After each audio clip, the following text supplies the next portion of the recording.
ഹരേ രാമ രാമ രാമ ഹരേ ഹരേ, ഹരേ കൃഷ്ണ കൃഷ്ണ കൃഷ്ണ ഹരേ ഹരേ, ഹരേ രാമ രാമ രാമ ഹരേ ഹരേ, ഹരേ കൃഷ്ണ കൃഷ്ണ കൃഷ്ണ ഹരേ ഹരേ, ഹരേ രാമ രാമ രാമ ഹരേ ഹരേ, ഹരേ കൃഷ്ണ കൃഷ്ണ കൃഷ്ണ ഹരേ ഹരേ, ഹരേ രാമ രാമ ഹരേ ഹരേ, ഹരേ കൃഷ്ണ കൃഷ്ണ കൃഷ്ണ ഹരേ ഹരേ, ഹരേ രാമ രാമ ഹരേ ഹരേ, ഹരേ കൃഷ്ണ കൃഷ്ണ കൃഷ്ണ ഹരേ ഹരേ, ഹരേ രാമ രാമ ഹരേ ഹരേ, ഹരേ കൃഷ്ണ കൃഷ്ണ കൃഷ്ണ ഹരേ ഹരേ, ഹരേ രാമ രാമ ഹരേ ഹരേ, ഹരേ കൃഷ്ണ കൃഷ്ണ കൃഷ്ണ ഹരേ ഹരേ, ഹരേ രാമ രാമ ഹരേ ഹരേ, ഹരേ കൃഷ്ണ കൃഷ്ണ കൃഷ്ണ ഹരേ ഹരേ, ഹരേ രാമ രാമ ഹരേ ഹരേ, ഹരേ കൃഷ്ണ കൃഷ്ണ കൃഷ്ണ ഹരേ ഹരേ, ഹരേ രാമ രാമ ഹരേ ഹരേ, ഹരേ കൃഷ്ണ കൃഷ്ണ കൃഷ്ണ ഹരേ ഹരേ, ഹരേ രാമ രാമ ഹരേ ഹരേ, ഹരേ കൃഷ്ണ കൃഷ്ണ കൃഷ്ണ ഹരേ ഹരേ, ഹരേ രാമ രാമ ഹരേ ഹരേ, ഹരേ കൃഷ്ണ കൃഷ്ണ കൃഷ്ണ ഹരേ ഹരേ, ഹരേ രാമ രാമ ഹരേ ഹരേ, ഹരേ കൃഷ്ണ കൃഷ്ണ കൃഷ്ണ ഹരേ ഹരേ, ഹരേ രാമ രാമ ഹരേ ഹരേ, ഹരേ കൃഷ്ണ കൃഷ്ണ കൃഷ്ണ ഹരേ ഹരേ, ഹരേ രാമ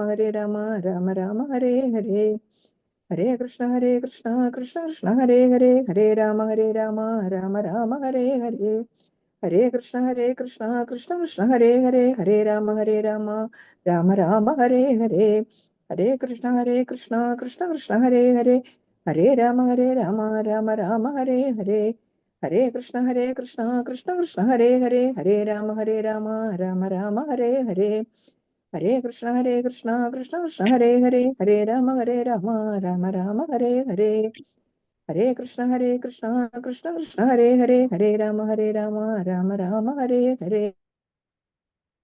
ഹരേ കൃഷ്ണ. ഹരേ കൃഷ്ണ. എല്ലാവർക്കും പ്രണാമം. ഹരേ ഹരേ കൃഷ്ണ. പ്രണാമം മാതാജി. കാണുന്നില്ലല്ലോ ആരെയും. ഹരേ കൃഷ്ണ.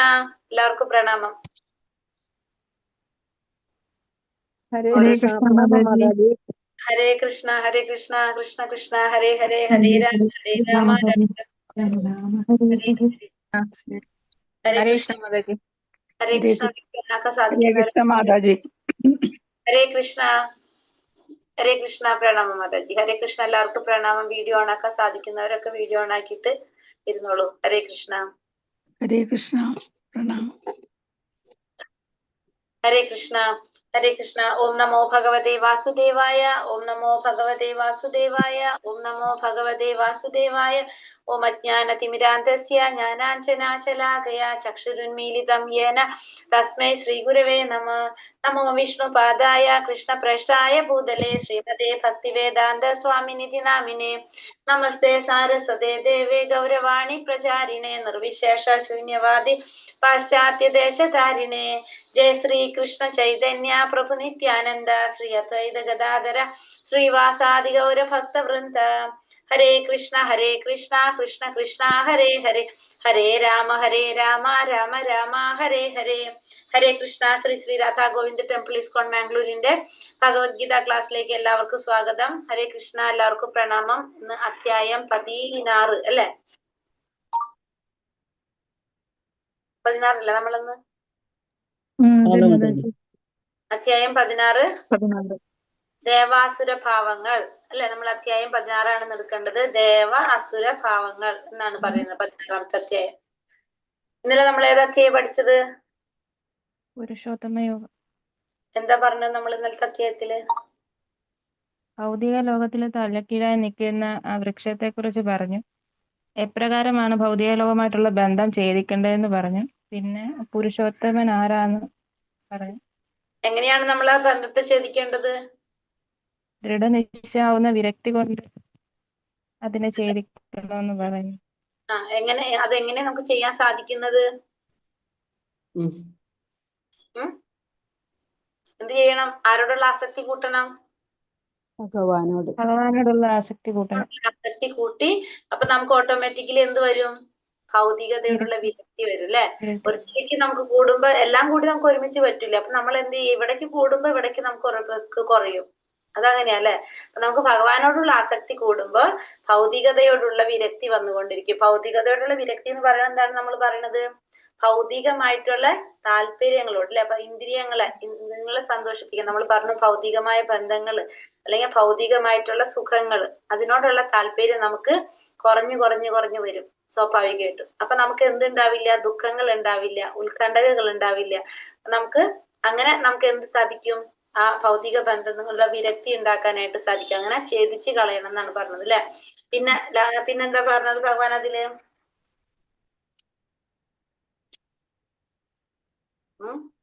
പിന്നെ മിഥ്യാഭിമാനം, മായാമോഹം, ദുസംസർഗം എന്നീ ദോഷങ്ങളെ ഒഴിഞ്ഞ് ഭൗതിക തീഷ്ണതയിൽ പെടാതെ സനാതന തത്വത്തെ അറിയണമെന്ന് പറഞ്ഞിട്ടുണ്ട്. നമ്മൾ ഈ 3 കാര്യങ്ങളും കൂടി ഒഴിവാക്കണം അല്ലെ. മിഥ്യാഭിമാനം, മായാമോഹം, ദുസംസർഗം. നമ്മളെ വിചാരം എന്താണ്? മായാമോഹം. നമ്മളെ വിചാരം എന്താണ്? ഏറ്റവും സുഖം ഇവിടെയാണെന്നാണ് നമ്മൾ വിചാരിക്കുന്നത്. നമ്മളെ ധാരണ അങ്ങനെയാണ്. അപ്പൊ നമ്മളെ മായാമോഹമാണ്, നമ്മുടെ മായയാണ്, ശരിക്കും ഇല്ലാത്തതാണത്. ഇല്ലാത്തൊരു കാര്യമാണ് നമ്മൾ ചിന്തിക്കുന്നത്. ഭൗതികമായ ലോകത്താണ് ഏറ്റവും സുഖം എന്ന് നമ്മൾ ചിന്തിക്കുന്നത് ഇല്ലാത്തൊരു കാര്യമാണ്. പക്ഷെ നമ്മളെ വിചാരം അതാണ്. അപ്പൊ അത് നമ്മൾ ഒഴിവാക്കണം, ഇല്ലാതാക്കി കൊണ്ടുവരണം. അതൊക്കെ നമുക്ക് സാധിക്കണമെങ്കിൽ ഭഗവാനെ കുറിച്ച് അറിയുമ്പോഴാണ് നമുക്ക് ഇതൊക്കെ സാധിക്കുന്നത്. ഭഗവാനെ കുറിച്ച് അറിയുമ്പോഴാണ് നമുക്ക് മനസ്സിലാക്കാൻ സാധിക്കുന്നത് ഭഗവാൻ ഉണ്ടെന്നും പരമദിവ്യോത്തമ പുരുഷനായ ഭഗവാൻ ഉണ്ടെന്നും ഭഗവാന്റെ ലോകം എങ്ങനെയാണ്?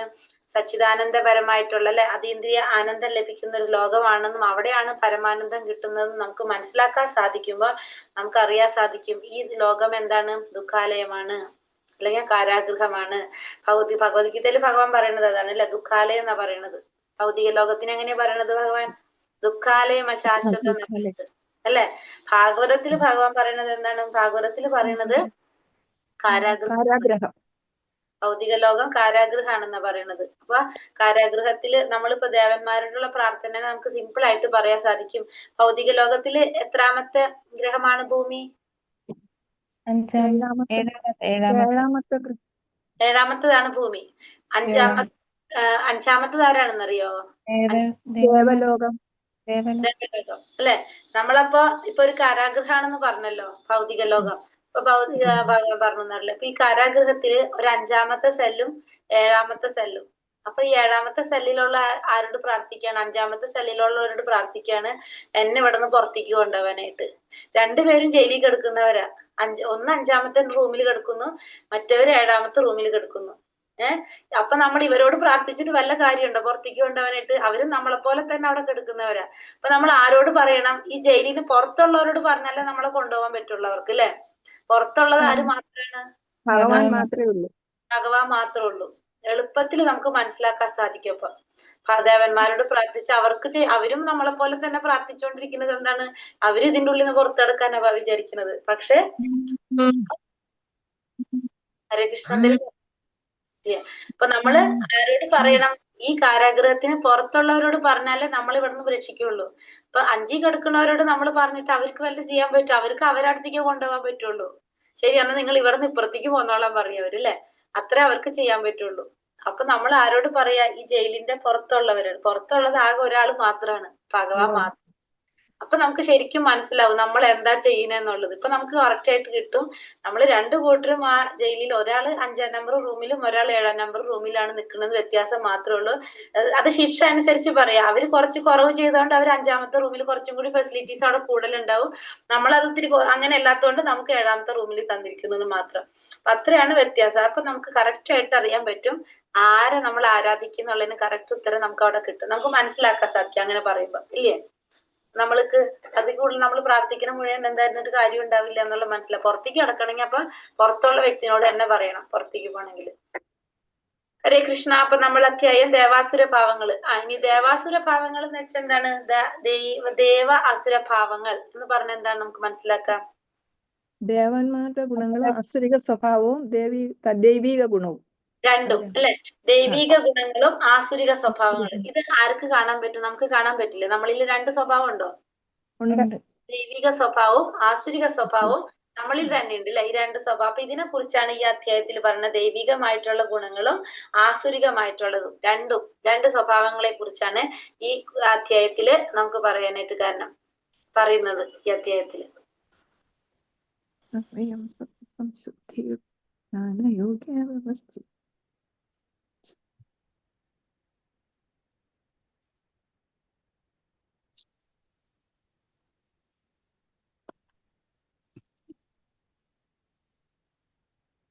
ഹരേ കൃഷ്ണ. ദേവാസുര ഭാവങ്ങൾ. ശ്രീ ശ്രീ രാധാ ഗോവിന്ദ് കി ജയ്. ശ്രീ പ്രഭുപാദ് കി ജയ്. ഹരേ കൃഷ്ണ. ഓം നമോ ഭഗവതേ വാസുദേവായ. ദേവാസുര ഭാവങ്ങൾ. ശ്രീ ഭഗവാനുവാച അഭയം സപ്ത സംശുദ്ധിർജ്ഞാന യോഗാ വ്യവസ്ഥിതിഃ ദാനം ദമശ്ച യജ്ഞശ്ച സ്വാധ്യായസ്തപ ആർജവം അഹിംസ സത്യമക്രോധസ്ത്യാഗ ശാന്തിരപൈശുനം ദയാഭൂതേഷു ലോലുപ്തം മാർദവം ഹ്രീരചാപലം തേജക്ഷമാ ധൃതി ശൗചം അദ്രോഹം നാതിമാനിത ഭവന്തി സമ്പദം ദേവി അഭിജാതസ്യ ഭാരത. പരമദിവ്യോത്തമ പുരുഷൻ പറഞ്ഞു. എന്താ ഭഗവാൻ പറഞ്ഞത്? നിർഭയത, അസ്തിത്വത്തിന്റെ ശുദ്ധി, ആധ്യാത്മിക ജ്ഞാനനിഷ്ഠ, ദാനം, ആത്മനിയന്ത്രണം, യജ്ഞം, വേദപഠനം, തപസ്, ലാളിത്യം, അഹിംസ, സത്യം, ക്രോധമില്ലായ്മ, ത്യാഗം, ശാന്തി, പരദൂഷണത്തിൽ വെറുപ്പ്, സർവജീവികളോടും കാരുണ്യം, ലോഭമില്ലായ്മ, മൃദുല സ്വഭാവം, വിനയം, സ്ഥിരനിശ്ചയം, തേജസ്, ക്ഷമ, ധൈര്യം, ശൗചം, അസൂയാരാഹിത്യം, ബഹുമതിക്കുള്ള വാഞ്ചയില്ലായ്മ, ഇതെല്ലാം ദിവ്യ പ്രകൃതിയാൽ അനുഗ്രഹീതരായ ദൈവികതയുള്ളവർക്കുള്ള ഗുണങ്ങളാണ്. ഭഗവാൻ എന്താ പറഞ്ഞത്? നിർഭയത, അസ്തിത്വത്തിന്റെ ശുദ്ധി, ആധ്യാത്മിക ജ്ഞാനനിഷ്ഠ, ദാനം, ആത്മനിയന്ത്രണം, യജ്ഞം, വേദപഠനം, തപസ്, ലാളിത്യം, അഹിംസ, സത്യം, ക്രോധമില്ലായ്മ, ത്യാഗം, ശാന്തി, പരദൂഷണത്തിൽ വെറുപ്പ്, സഹജീവികളോടും കാരുണ്യം, ലോഭമില്ലായ്മ. ലോഭമില്ലായ്മ എന്ന് വെച്ചാൽ എന്താ പറയുന്നത്? നമുക്ക് വസ്തുക്കളോടുള്ള ഒരു ആഗ്രഹങ്ങൾ ഇല്ലാതിരിക്കുക, ഭൗതികമായ. മൃദുല സ്വഭാവം, വിനയം, സ്ഥിരനിശ്ചയം, തേജസ്, ക്ഷമ, ധൈര്യം, ശൗചം, അസൂയാരാഹിത്യം, ബഹുമതിക്കുള്ള വാഞ്ചയില്ലായ്മ. ഇതൊക്കെ എന്താണ് പറഞ്ഞത്? ദിവ്യ പ്രകൃതിയാൽ അനുഗ്രഹീതരായവർക്കുള്ള ഗുണങ്ങളാണെന്ന് പറഞ്ഞു. അപ്പൊ ഇതില് നമുക്ക് മനസ്സിലാവാത്ത വല്ലതുണ്ടോ? നിർഭയത, അസ്തിത്വത്തിന്റെ ശുദ്ധി. നിർഭയത എന്ന് വെച്ചാൽ നമുക്ക് ഭയമില്ലാത്തൊരവസ്ഥ അല്ലെ? നിർഭയത എന്ന് പറഞ്ഞു കഴിഞ്ഞാല്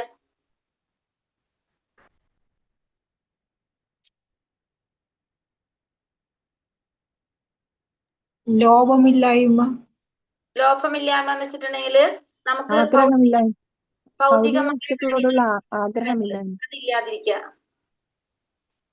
അതാണ് ലോഭം എന്ന് പറയുന്നത്, ലോഭമില്ലായ്മ എന്ന് പറയുന്നത്.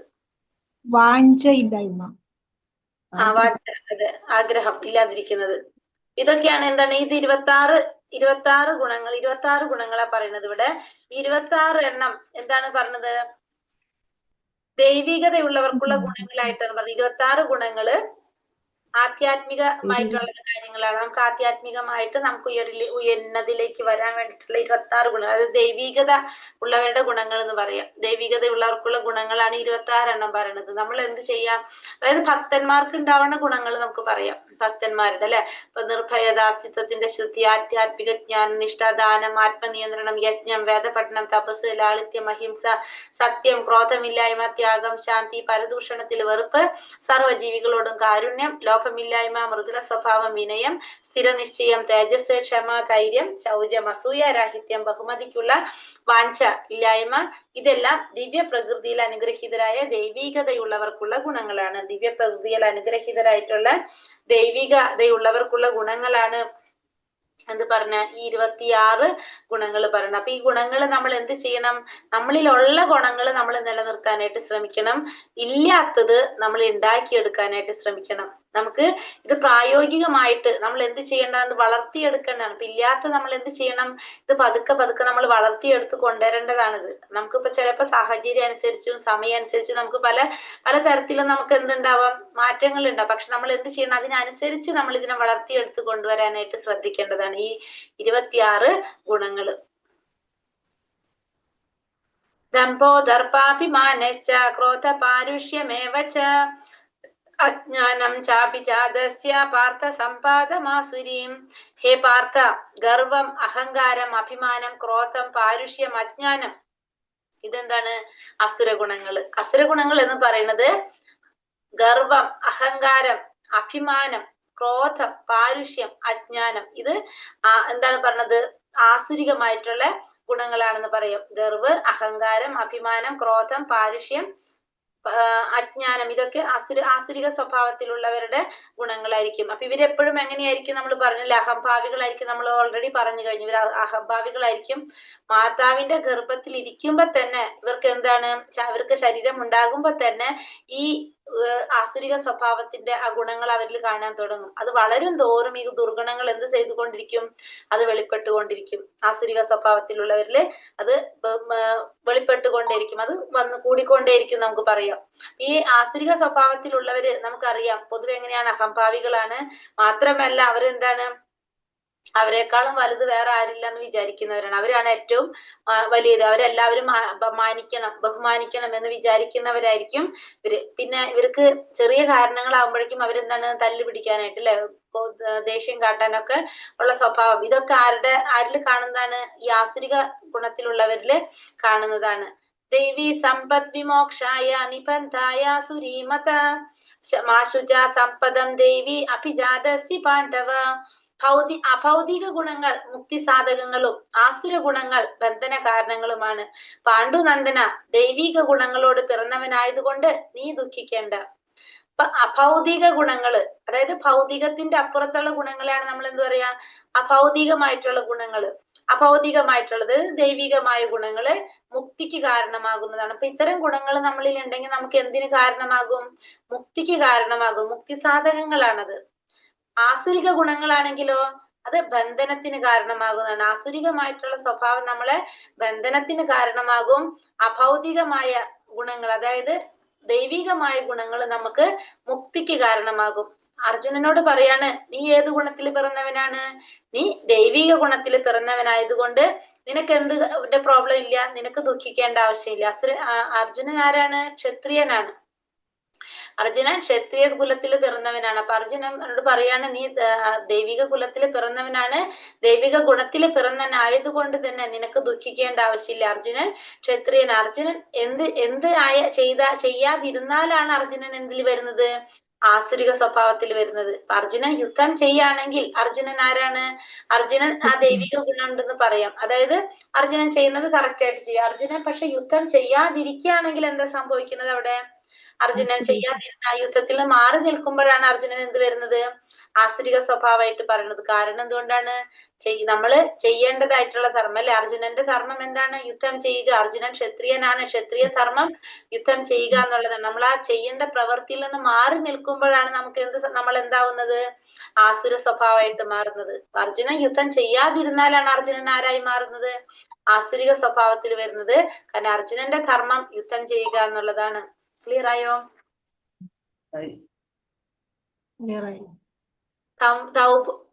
ദൗഭൂതസർഗ ലോകേസ്മിൻ ദൈവ ആസുര ഏവ ച ദൈവോ വിസ്തരശ പ്രോക്ത ആസുരം പാർത്ഥ മേ ശൃണു.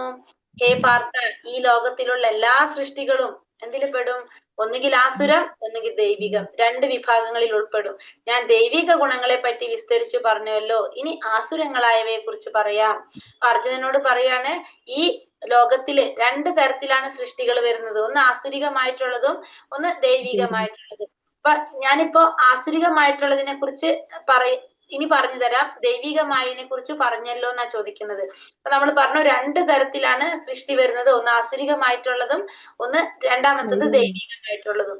ഇത് രണ്ടും എങ്ങനെയാണ് പറയുന്നത്? നമ്മൾ പറയാ ആസുരികമായിട്ടുള്ള വെച്ചാല് അല്ലെങ്കിൽ ദൈവികമായിട്ടുള്ളതെന്ന് പറഞ്ഞാല് എങ്ങനെയാണ് പറഞ്ഞത്? ശാസ്ത്രത്തിന്റെ അടിസ്ഥാനത്തിൽ നമുക്ക് പറയുകയാണെങ്കിൽ ശാസ്ത്ര വിധി പ്രകാരം അനുസരിച്ച് ജീവിക്കുന്നവരാണ് ആര്? ദൈവിക ഗുണത്തിലുള്ളവര്. ആ ശാസ്ത്രത്തിനെ നിഷേധിച്ച് ആ ശാസ്ത്രത്തിനെ അനുസരിക്കാതെ ജീവിക്കുന്നവരാരായിരിക്കും? ആസുരിക ഉള്ളവര്. അപ്പൊ രണ്ട് നമുക്ക് പറയാം, ശാസ്ത്രത്തിന്റെ അടിസ്ഥാനത്തിൽ ശാസ്ത്രവിധി പ്രകാരം ജീവിക്കുന്നവര് ദൈവിക ഗുണത്തിലുള്ളവരായിരിക്കും. ആ ശാസ്ത്രത്തെ അനുസരിക്കാതെ ജീവിക്കുന്നവരാരാണ്? ആസുരിക. അതായത് പ്രജാപതിയുടെ മക്കളാണ്, പ്രജാപതിയുടെ ഭാര്യമാരായിട്ടുള്ള തിഥിയും അതിഥിയുടെ മക്കളാണ് ശരിക്കും ആര്? ഈ അസുരിക സ്വഭാവത്തിലുള്ളവരും ദൈവിക സ്വഭാവത്തിലുള്ളതെന്ന് പറയാം നമുക്ക്. അപ്പൊ തിഥിയുടെ മക്കളാണ് അസുരന്മാര്, അതിഥിയുടെ മക്കളാണ് ദേവന്മാര്. ദേവന്മാരെന്താണ്? ഈ ശാസ്ത്രവിധി അനുസരിച്ച് ആചാര്യന്മാരുടെ എന്താ പറയാ പറയുന്നതൊക്കെ അനുസരിച്ച് അവരുടെ കാലടിപ്പാടുകളെ പിന്തുടർന്ന് പോകുന്നവരായിരിക്കും ആര്? ഈ പറഞ്ഞ ദൈവിക ഗുണത്തിലുള്ളവര്. ആസുരിക സ്വഭാവത്തിലുള്ളവരാണെങ്കിലോ ഒട്ടും ഇതിനെ വകവയ്ക്കാത്തവര്, ശാസ്ത്രങ്ങളെ നിഷേധിച്ച് ജീവിച്ചിരിക്കുന്നവര്, തന്നിഷ്ടപ്രകാരം നിയമങ്ങൾ ഉണ്ടാക്കി അതിനനുസരിച്ച് ജീവിക്കുന്നവരായിരിക്കും ആര്? ഈ പറഞ്ഞ ആസുരിക ഗുണത്തിലുള്ളവര്. ഇനി അവരെ കുറിച്ച് പറയാണ്. ആസുരിക സ്വഭാവത്തിലുള്ളവർ എങ്ങനെയാണെന്ന് പറയുന്നു. പ്രവൃത്തിയും ച നിവർത്തിയും ച ജനാനാ വിദുരാസുരഃ ന ശൗചം നാപി ചാചാരോ ന സത്യം തേഷു വിദ്യത്തെ. ചെയ്യേണ്ടതെന്തെന്നോ ചെയ്യരുതാത്തതെന്തെന്നോ ആസുര സ്വഭാവികൾക്ക് അറിഞ്ഞുകൂടാ. വിശുദ്ധിയോ നല്ല പെരുമാറ്റമോ സത്യസന്ധതയോ അവർക്കില്ല. അപ്പൊ ഈ ചെയ്യേണ്ടത് എന്താണ് ചെയ്യാൻ പാടില്ലാത്തതെന്നൊന്നും ആർക്കറിയാൻ സാധിക്കുന്നില്ല. ഈ ആസുര സ്വഭാവികൾക്ക് അറിയാൻ സാധിക്കുന്നില്ല. അവർക്ക് വിശുദ്ധി ഉണ്ടാകില്ല, നല്ല പെരുമാറ്റം ഉണ്ടാവില്ല, സത്യസന്ധത ഉണ്ടാവില്ല. കാരണം അവർക്ക് എന്തറിയില്ല? ശാസ്ത്രങ്ങളെ കുറിച്ച് അറിയില്ല. ശാസ്ത്രങ്ങളെ കുറിച്ച് അറിഞ്ഞാലാണ് സത്യസന്ധത സത്യസന്ധത നമുക്ക് ഉണ്ടാവേണ്ട ഒരു ക്വാളിറ്റി ആണെന്നോ, നമുക്ക് വിശുദ്ധി ഉണ്ടാകണമെന്നോ, നല്ല രീതിയിലുള്ള പെരുമാറ്റം നല്ലത് ഏതാണെന്ന് അറിയണമെങ്കിൽ അവർക്ക് എന്തറിയണം? നമ്മളെ ശാസ്ത്രങ്ങളൊക്കെ കുറെ മനസ്സിലാക്കണമെങ്കിൽ മാത്രമേ നല്ലതും ചീത്തയും തിരിച്ചറിയാൻ സാധിക്കുള്ളൂ. കാരണം അവർ പൊതുവെ അജ്ഞാനികളാണ്. ജ്ഞാനം നേടാൻ അവർ ആഗ്രഹിക്കുന്നില്ല, അവർ ശ്രമിക്കുന്നില്ല. അത്തരത്തിലുള്ള വ്യക്തികളുമായിട്ടുള്ള യാതൊരു സമ്പർക്കവും അവർക്കില്ല. അവരെന്താണ്? തന്നിഷ്ടപ്രകാരം ജീവിക്കുന്നവരാണ്. അതുകൊണ്ട് തന്നെ അവർക്ക് എന്തറിയില്ല? അവർക്ക് ഇതിനെ കുറിച്ചൊന്നും യാതൊരു ധാരണയില്ല. അവരത് അറിയാനും ശ്രമിക്കുന്നില്ല, ആഗ്രഹവും ഇല്ല അവർക്ക്. അങ്ങനെയുള്ളവരാണ് ആര്? ഈ ആസുരിക സ്വഭാവത്തിലുള്ളവര്. അസത്യം അപ്രതിഷ്ഠം തേ ജഗദാഹൂരനീശ്വരം അപരസ്പര സംഭൂതം കിമന്യത് കാമഹൈതുകം. ഈ പ്രപഞ്ചം അസത്യവും അടിസ്ഥാനരഹിതമാണെന്നും അതിന് നിയന്താവായി ഒരു ഈശ്വരൻ ഇല്ലെന്നും അവർ പറയുന്നു. ലൈംഗിക അഭിലാഷം മാത്രമാണ് ഇതിന്റെ ഉൽപ്പത്തിക്ക് കാരണമെന്നും കാമമല്ലാതെ മറ്റൊന്നും കാരണമായിട്ടില്ലെന്നും അവർ പറയുന്നു. ഈ പ്രപഞ്ചം അസത്യമാണ്, അടിസ്ഥാനരഹിതമാണ്, അതിനൊരു നിയന്തമായിട്ട് ഒരു ഈശ്വരൻ ഇല്ലെന്നുമാണ് ആര് ചിന്തിക്കുന്നത്? ഈ ആസുരിക സ്വഭാവത്തിലുള്ളവർ കരുതുന്നത്. അവരൊരു മായാക്കാഴ്ചയായിട്ടാണ് കരുതുന്നത്. അതായത് ഇല്ലാത്ത ഒന്നായിട്ടാണ് ഇതിനെ കാണുന്നത്, ഈ പ്രപഞ്ചത്തെ കാണുന്നത്. കാരണം അതിനൊരു കാര്യകാരണമായിട്ടുള്ള ഒരു ഭഗവാൻ ഉണ്ടെന്നോ അല്ലെങ്കിൽ ഒരു നിയന്താവ് ഉണ്ടെന്നോ ഒന്നും ആര് വിചാരിക്കുന്നില്ല? ഈ ആസുരിക സ്വഭാവത്തിലുള്ളവര് ചിന്തിക്കുന്നില്ല. കാരണം അവര് അവരുടേതായ രീതിയിൽ അവരുടെ കാഴ്ചപ്പാടിലാണ് അവർ എല്ലാം നോക്കി കാണുന്നത്. അപ്പൊ അതുകൊണ്ട് അവർക്കൊരു ഈശ്വരനിൽ വിശ്വസിക്കുന്നില്ല. ഈശ്വരൻ ഉണ്ടെന്ന് പോലും അവർ ധരിക്കുന്നില്ല. പിന്നെ ഈശ്വരനിൽ വിശ്വസിക്കുന്നില്ല. പിന്നെ അവരെന്താ ചിന്തിക്കുന്നത്? ലൈംഗികമായ അഭിലാഷം മാത്രമാണ് ഇതിന്റെ എല്ലാം ഉൽപ്പത്തിക്ക് കാരണം, കാമമല്ലാതെ മറ്റൊന്നും ഇവിടെ ഒന്നിനും കാരണമായിട്ടില്ല എന്നാണ് ആരാ വിചാരിക്കുന്നത്? ഈ ആസുരിക സ്വഭാവത്തിലുള്ളവര് വിചാരിക്കുന്നത്. ഇതിന്റെ എല്ലാം അടിസ്ഥാനം എന്താണ്? അജ്ഞാനമാണ് ഇതിനെല്ലാത്തിനും കാരണം. അപ്പൊ അജ്ഞാനികളായതുകൊണ്ട് തന്നെ അവർ അവരുടേതായ രീതിയിൽ ഒരു കാഴ്ചപ്പാടിലാണ് എന്ത് കാണുന്നത്? ഈ പ്രപഞ്ചത്തെ നോക്കി കാണുന്നത്. ആ പ്രപഞ്ചത്തിന്റെ നിയന്താവായിട്ടുള്ള ഭഗവാൻ എന്നൊരു ചിന്താഗതി അല്ലെങ്കിൽ ഒരു സങ്കല്പം പോലും അവർക്കില്ല. അവരെന്താണ്? അവരുടേതായ രീതിയിലാണ് അവരെല്ലാത്തിനെയും കാണാൻ ശ്രമിക്കുന്നത്.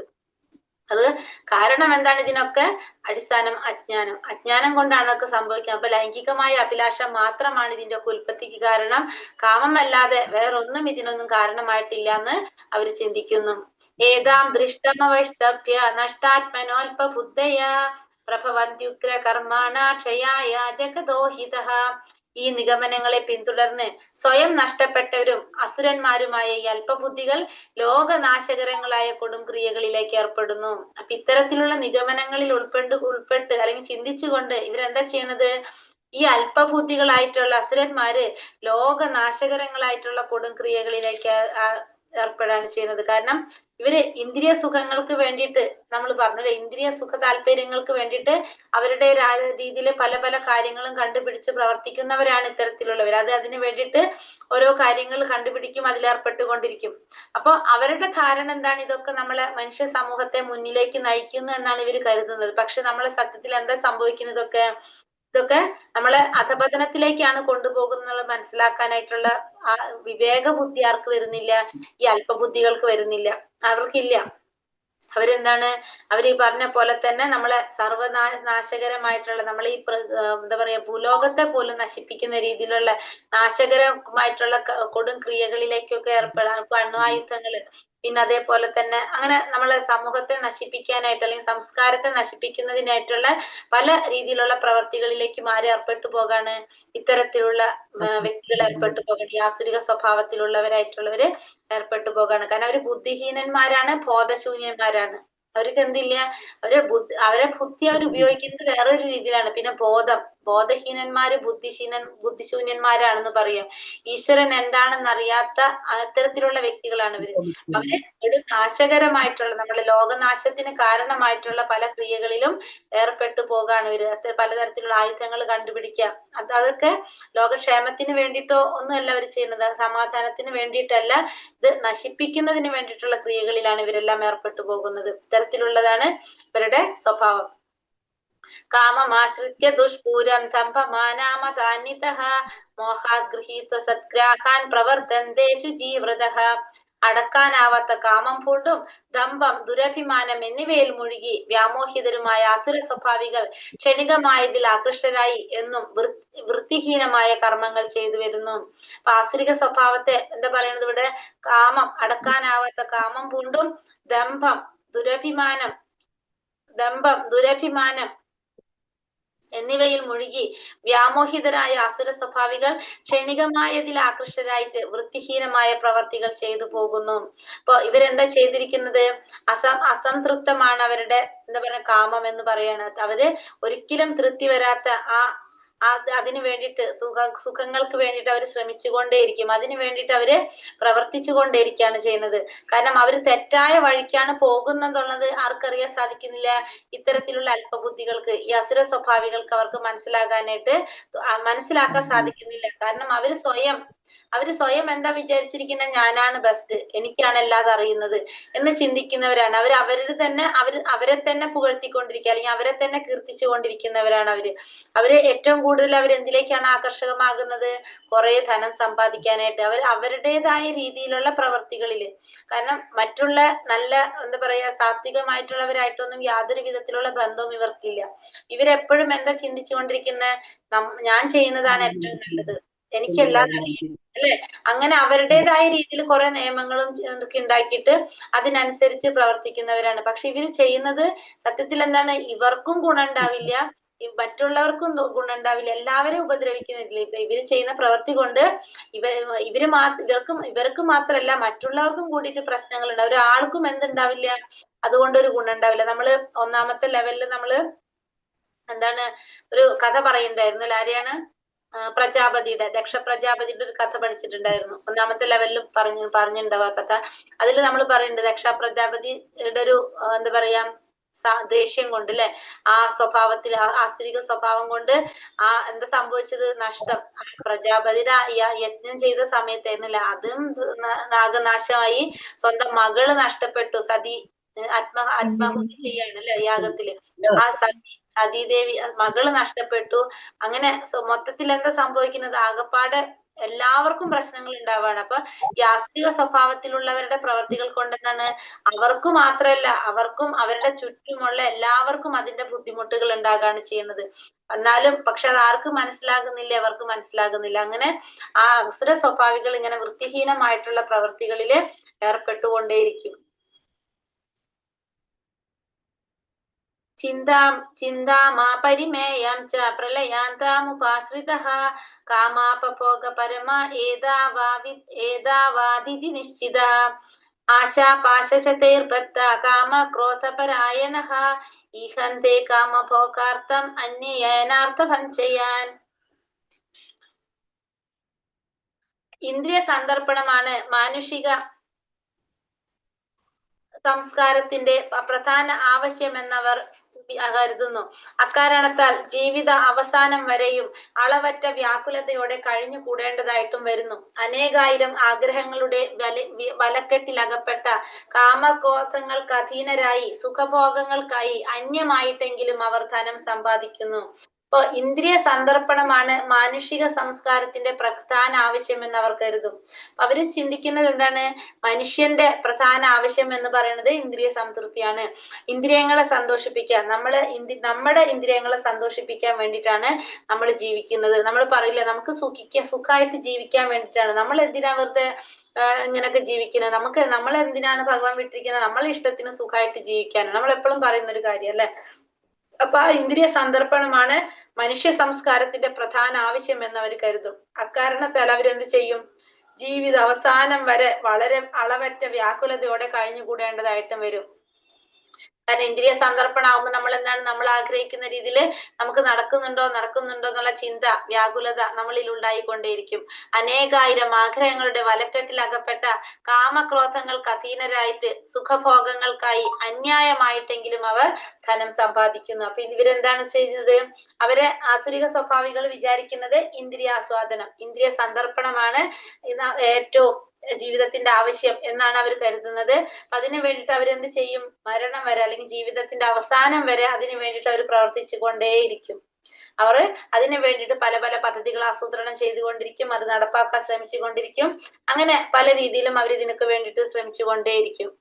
പക്ഷെ എന്നിട്ട് എന്താ പറയണത്? ആഗ്രഹങ്ങളുടെ വലക്കെട്ടിലകപ്പെട്ട കാമക്രോധങ്ങൾക്ക് അധീനരായി സുഖഭോഗങ്ങളൊക്കെ ആയിട്ട് അവരെന്താണ്, അന്യായമായിട്ടെങ്കിലും എന്ത് ചെയ്യാണ്? ധനം സമ്പാദിച്ചു കൊണ്ടേയിരിക്കും. അപ്പൊ നമ്മുടെ ആഗ്രഹങ്ങൾ പൂർത്തീകരിക്കാൻ വേണ്ടിയിട്ട് നമുക്ക് കുറെ ധനം വേണ്ടി വരാം. നമുക്ക് പല പല ആഗ്രഹങ്ങൾ ഉണ്ടാവും.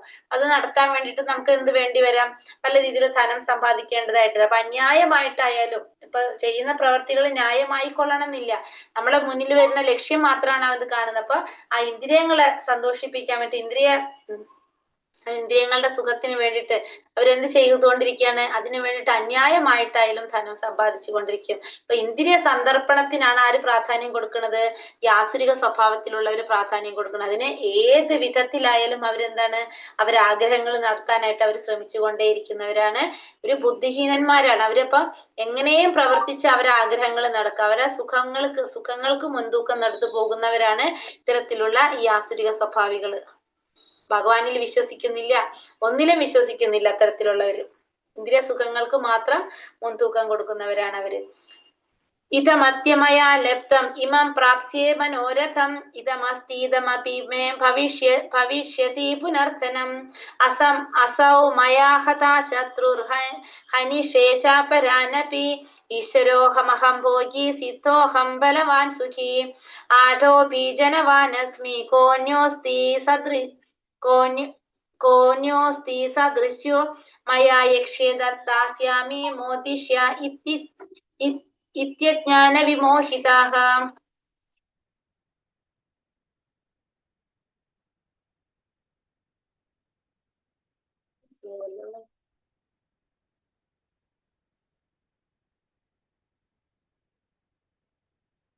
ഒരെണ്ണം 2 പ്രാവശ്യം എഴുതിച്ചിരിക്കല്ലോ. ഓക്കെ. അസുര സ്വഭാവി ഇങ്ങനെ വിചാരിക്കും, ഇന്ന് എനിക്ക് ഇത്രയേറെ ധനമുണ്ട്, എന്റെ പദ്ധതികൾ അനുസരിച്ച് ഞാൻ ഇനിയും ധനം ആർജിക്കും, ഇത്രയേറെ ധനം എനിക്ക് ഇപ്പോഴും ഉണ്ട്, അത് ഭാവിയിൽ കൂടി വരികയും ചെയ്യും. അയാൾ എന്റെ ശത്രുവാണ്, ഞാൻ അയാളെ കൊന്നു, ഇനിയുള്ള ശത്രുക്കളെയും ഞാൻ കൊല്ലും. ഞാൻ എല്ലാറ്റിന്റെ ഉടമയാണ്, ഞാൻ സുഖിയാണ്, എല്ലാം തികഞ്ഞവനും ബലവാനും സന്തുഷ്ടനും സമ്പന്നനുമാണ് ഞാൻ. കുലീനരായ ബന്ധുക്കളുണ്ട് എനിക്ക്, എന്നോളം ശക്തിമാനും സന്തോഷവാനുമായി ആരുണ്ട്. ഞാൻ യാഗങ്ങൾ അനുഷ്ഠിക്കും, ദാനം ചെയ്യും, സന്തോഷിക്കും എന്നെല്ലാം ഓർത്ത് അവർ അജ്ഞാനത്താൽ വ്യാമോഹിതരാകുന്നു. അപ്പോ ആസുരിക സ്വഭാവം എന്താ വിചാരിക്കുന്നത്? എനിക്കിന്ന് കുറെ ധനമുണ്ട്, എന്റെ പദ്ധതികൾ അനുസരിച്ച് ഇനിയും ഞാൻ ധനമാർജിക്കും, ഇത്രയേറെ ധനം എനിക്ക് ഇപ്പോഴുണ്ട്, ഞാനത് ഭാവിയിൽ കൂട്ടിക്കൊണ്ടുവരികയും ചെയ്യും. അപ്പൊ നമ്മൾ പറഞ്ഞു, ആസുരിക സ്വഭാവികള് ആരാണ്? ഭഗവാനിലല്ല അവർ വിശ്വസിക്കുന്നില്ല. കാരണം ഭഗവാനെ തന്നെ അവരറിയില്ല. ഈ പ്രപഞ്ചം തന്നെ മിഥ്യയാണെന്ന് വിചാരിക്കുന്നവരാണ്. ഭഗവാൻ എന്ന് പറഞ്ഞ ഒരു ഈശ്വരൻ അവർ വിചാരിക്കുന്നില്ല, വിശ്വസിക്കുന്നില്ല. അവർ അവരുടേതായ ചട്ടക്കൂടിൽ ജീവിക്കുന്നവരാണെന്ന് പറഞ്ഞു. അപ്പൊ അവർക്ക് ഇപ്പൊ കുറെ ധനമുണ്ട്. അതെങ്ങനെ ഉണ്ടായതാണ്? അവരുടെ പദ്ധതികൾ അനുസരിച്ച് അവർക്ക് കിട്ടിയതാണ്. അവർ കുറെ പ്ലാൻ ചെയ്തു, ആ പ്ലാൻ അനുസരിച്ച് കിട്ടിയതാണ്. അല്ലാതെ ഭഗവാന്റെ കാരുണ്യാണെന്നല്ല അവർ പറയുന്നത്. അവരെന്താണ് ചിന്തിക്കുന്നത്? അവരുടെ പദ്ധതികൾ അനുസരിച്ചാണ് ധനം ആർജിക്കാൻ സാധിച്ചത്. എനിക്ക് ഇപ്പോഴും കുറെ ധനമുണ്ട്, ഇനി എനിക്ക് ആർജിക്കാൻ സാധിക്കും. കാരണം പദ്ധതികൾ മുഴുവൻ ഞാൻ പ്ലാൻ ചെയ്യുന്നുണ്ട്, ഇനി അത് ഭാവിയിൽ കൂട്ടിക്കൊണ്ടുവരാനും എനിക്ക് സാധിക്കും എന്ന് വിചാരിക്കുന്നവരാണ് ആര്? ആസുരിക സ്വഭാവം. അതായത് അവരുടെ കഴിവ് കൊണ്ടാണ് അവർക്കെല്ലാം നേടാൻ സാധിച്ചത് എന്ന് ചിന്തിക്കുന്നു. അവർ വേറെ ആരിലും വിശ്വസിക്കുന്നില്ല. അയാൾ എന്റെ ശത്രുവാണ്, ഞാൻ അയാളെ കൊന്നു, ഇനിയുള്ള ശത്രുക്കളെയും ഞാൻ കൊല്ലും. കാരണം എല്ലാം ആര് തന്നെയാണ് ചെയ്യുന്നത്? ഞാൻ തന്നെയാണ് ചെയ്യുന്നത്. എല്ലാറ്റിന്റെയും ഉടമ ആരാണ്? ഞാൻ തന്നെയാണ്. കാരണം എനിക്ക് സുഖിക്കാൻ വേണ്ടിയിട്ടാണ് ഞാൻ ഇതൊക്കെ ചെയ്യുന്നത്. എല്ലാം തികഞ്ഞവനും ബലവാനും സന്തുഷ്ടനും സമ്പന്നനാണ് ഞാൻ എല്ലാം തികഞ്ഞവനാണ്, ബലവാനാണ്, സന്തുഷ്ടനാണ്, സമ്പന്നനാണ്. കുലീനരായ ബന്ധുക്കളുണ്ട് എനിക്ക്, എന്നോളം ശക്തിമാനും സന്തോഷവാനുമായിട്ട് ആരാണുള്ളത്? എനിക്ക് യാഗങ്ങളെ അനുഷ്ഠിക്കാനും ദാനം ചെയ്യാനും സന്തോഷിക്കാനും ഒക്കെ എനിക്ക് സാധിക്കും. അതായത് എല്ലാം ഞാൻ തന്നെയാണ്, അവിടെ ആരില്ല, ഭഗവാൻ ഇല്ല. കാരണം ഞാൻ തന്നെയാണ് എന്റെ ഇന്ദ്രിയ സന്തോഷത്തിന് ഞാൻ തന്നെയാണ് എല്ലാം ചെയ്തുകൊണ്ടിരിക്കുന്നത്. എന്റെ പ്ലാനിങ് അനുസരിച്ച് അല്ലെങ്കിൽ എന്റെ ബുദ്ധി കൊണ്ടാണ് എനിക്ക് ഇതൊക്കെ നേടാൻ സാധിച്ചത്. എന്റെ കഴിവാണ് എല്ലാതും, അല്ലാതെ ഭഗവാൻ എന്ന് പറഞ്ഞൊരു ശക്തിയെ കുറിച്ച് ചിന്തിക്കുന്നില്ല. അങ്ങനെയാണ് ആരുടെ ചിന്തകൾ വരുന്നത്? ആസുര സ്വഭാവികളുള്ളവര് വിചാരിക്കുന്നത്. അതായത് എല്ലാം അവരുടെ എന്താ പറയാ കഴിവ് കൊണ്ട് കിട്ടിയതാണ്, അല്ലാതെ ഭഗവാൻ അതിൽ യാതൊരു പങ്കുമില്ല. ഭഗവാൻ ഇല്ല, അവരുടെ കാഴ്ചയിൽ എങ്ങനെയാണ്? ഭഗവാൻ ഇല്ല. അപ്പൊ അവരുടെ മാത്രം പ്രവർത്തി കൊണ്ട് അല്ലെങ്കിൽ അവരുടെ മാത്രം പ്ലാനിങ് കൊണ്ട് ആണ് ഇതൊക്കെ നടന്നത് എന്ന് ചിന്തിക്കുന്നതാണ്. അവര് അങ്ങനെ അജ്ഞാനത്താൽ മോഹിതരാകാണ് ചെയ്യുന്നത്. കാരണം അവര് അജ്ഞാനികളായതുകൊണ്ടാണ് അങ്ങനെയൊക്കെ ചിന്തിക്കുന്നത്. പക്ഷെ അവരെന്താണ്? അജ്ഞാനത്താൽ അവിടെ മോഹിതരാകാണ് ചെയ്യുന്നത്. അനേക ചിത്ത വിഭ്രാന്ത മോഹജാല സമാവൃത പ്രസക്ത കാമഭോഗേഷു പതന്തി നരകേഷു ച. ഇങ്ങനെ പലവിധം ആകാംക്ഷകളിൽ പെട്ട് വലഞ്ഞും വ്യാമോഹത്തിന്റെ വലയിൽ കുടുങ്ങിയും ഇന്ദ്രിയ സുഖങ്ങളിൽ ആസക്തരായിട്ടും അവരെന്ത് ചെയ്യും? നരകത്തിൽ വീഴും. ഇങ്ങനെ പലതരത്തിലുള്ള ആകാംക്ഷകളും പലതരത്തിലുള്ള ആകാംക്ഷകളിൽ പെട്ട് വലഞ്ഞ് അതേപോലെ തന്നെ വ്യാമോഹത്തിന്റെ വലയിൽ കുടുങ്ങി ഇന്ദ്രിയ സുഖങ്ങളിലെല്ലാം അത്യാസക്തരായിട്ട് അവരെവിടെ ചെന്ന് വീഴും? നരകത്തിൽ ചെന്ന് വീഴും. കാരണം ഇവരെല്ലാതും അവരുടേതായ കാഴ്ചപ്പാടിലൂടെ അവരുടേതായ രീതിയിൽ ചിന്തിച്ച് പ്രവർത്തിച്ചു പോകുമ്പോൾ സ്വാഭാവികമായിട്ടും അവർക്ക് എന്ത് സംഭവിക്കും? അവര് നരകത്തിൽ ചെന്ന് വീഴാണ് ചെയ്യുന്നത്. കാരണം ഇന്ദ്രിയ സുഖങ്ങളിൽ അത്യാസക്തരായിട്ട് ഇത്തരത്തിലുള്ള പ്രവർത്തികളൊക്കെ ചെയ്യുമ്പോൾ അവരെവിടെ ചെന്ന് വീഴാണ്? നരകത്തിൽ ചെന്നിട്ടാണ് വീഴുന്നത്. ആസുരിക സ്വഭാവികൾ നമ്മൾ ഓൾറെഡി പറഞ്ഞില്ലേ, ആസുരിക സ്വഭാവികൾ എവിടേക്ക് എത്തുന്നു പറഞ്ഞു? നരകത്തിൽ പോകുക, അല്ലെങ്കിൽ മൃഗങ്ങളായിട്ട് ജനിക്കുന്നു നമ്മൾ പറഞ്ഞത്. അപ്പൊ ആത്മസംഭാവിത സ്തബ്ധ ധനമാനാമദാനിതഃ യജന്തേ നാമയജ്ഞേസ്തേ ദംഭോന വിധിപൂർവകം. നിഷീദികളും സ്വയം സംതൃപ്തരുമായി ആ സമ്പത്ത്, ദുരഭിമാനം ഇവയാൽ വ്യാമോഹിതരായി അഹങ്കാരത്തോടെ അവർ ചിലപ്പോൾ വൈദിക വിധികൾ അനുസരിക്കാതെ തന്നെ പേരിന് ചില യജ്ഞങ്ങൾ അനുഷ്ഠിക്കും. ഇനി ഇത്തരത്തിലുള്ളവർ ഇനി എന്തും ചെയ്യും? നിഷേധികളായിരിക്കും, സ്വയം സംതൃപ്തരായിട്ട് സമ്പത്ത്, ദുരഭിമാനം ഇവയാൽ വ്യാമോഹിതരായിട്ട് അഹങ്കാരത്തോടെ. ഇവരിൽ കുറെ എന്തുണ്ടാവും? സമ്പത്ത് ഉണ്ടാവാം. അവര് ആ ദുരഭിമാനം അതുകൊണ്ട് ഇവയിലൊക്കെ വ്യാമോഹിതരായിക്കൊണ്ട് അഹങ്കാരത്തോടെ അവരെന്ത് ചെയ്യും? വൈദിക വിധികൾ അനുഷ്ഠിക്കാതെ അവരുടേതായ രീതിയിൽ തന്നെ എന്ത് ചെയ്യും? യജ്ഞങ്ങൾ അനുഷ്ഠിക്കും. അവരുടേതായ രീതിയിൽ അവര് തന്നെ കുറെ നിയമങ്ങൾ ഉണ്ടാക്കി അവരതിനു വേണ്ടി അവര് തന്നെ കുറെ ചിട്ടകൾ ഉണ്ടാക്കിയിട്ട് അവർക്ക് ഇഷ്ടപ്പെട്ട പോലെ അവരെന്ത് ചെയ്തുകൊണ്ടിരിക്കും? യജ്ഞങ്ങൾ അനുഷ്ഠിച്ചുകൊണ്ടിരിക്കും. അങ്ങനെ ആരാണ്? ഈ ആസുരിക സ്വഭാവത്തിലുള്ളവര്. അപ്പൊ അവര് എന്താ പറയാ, ചിലപ്പോ അവരെന്ത് ചെയ്യും?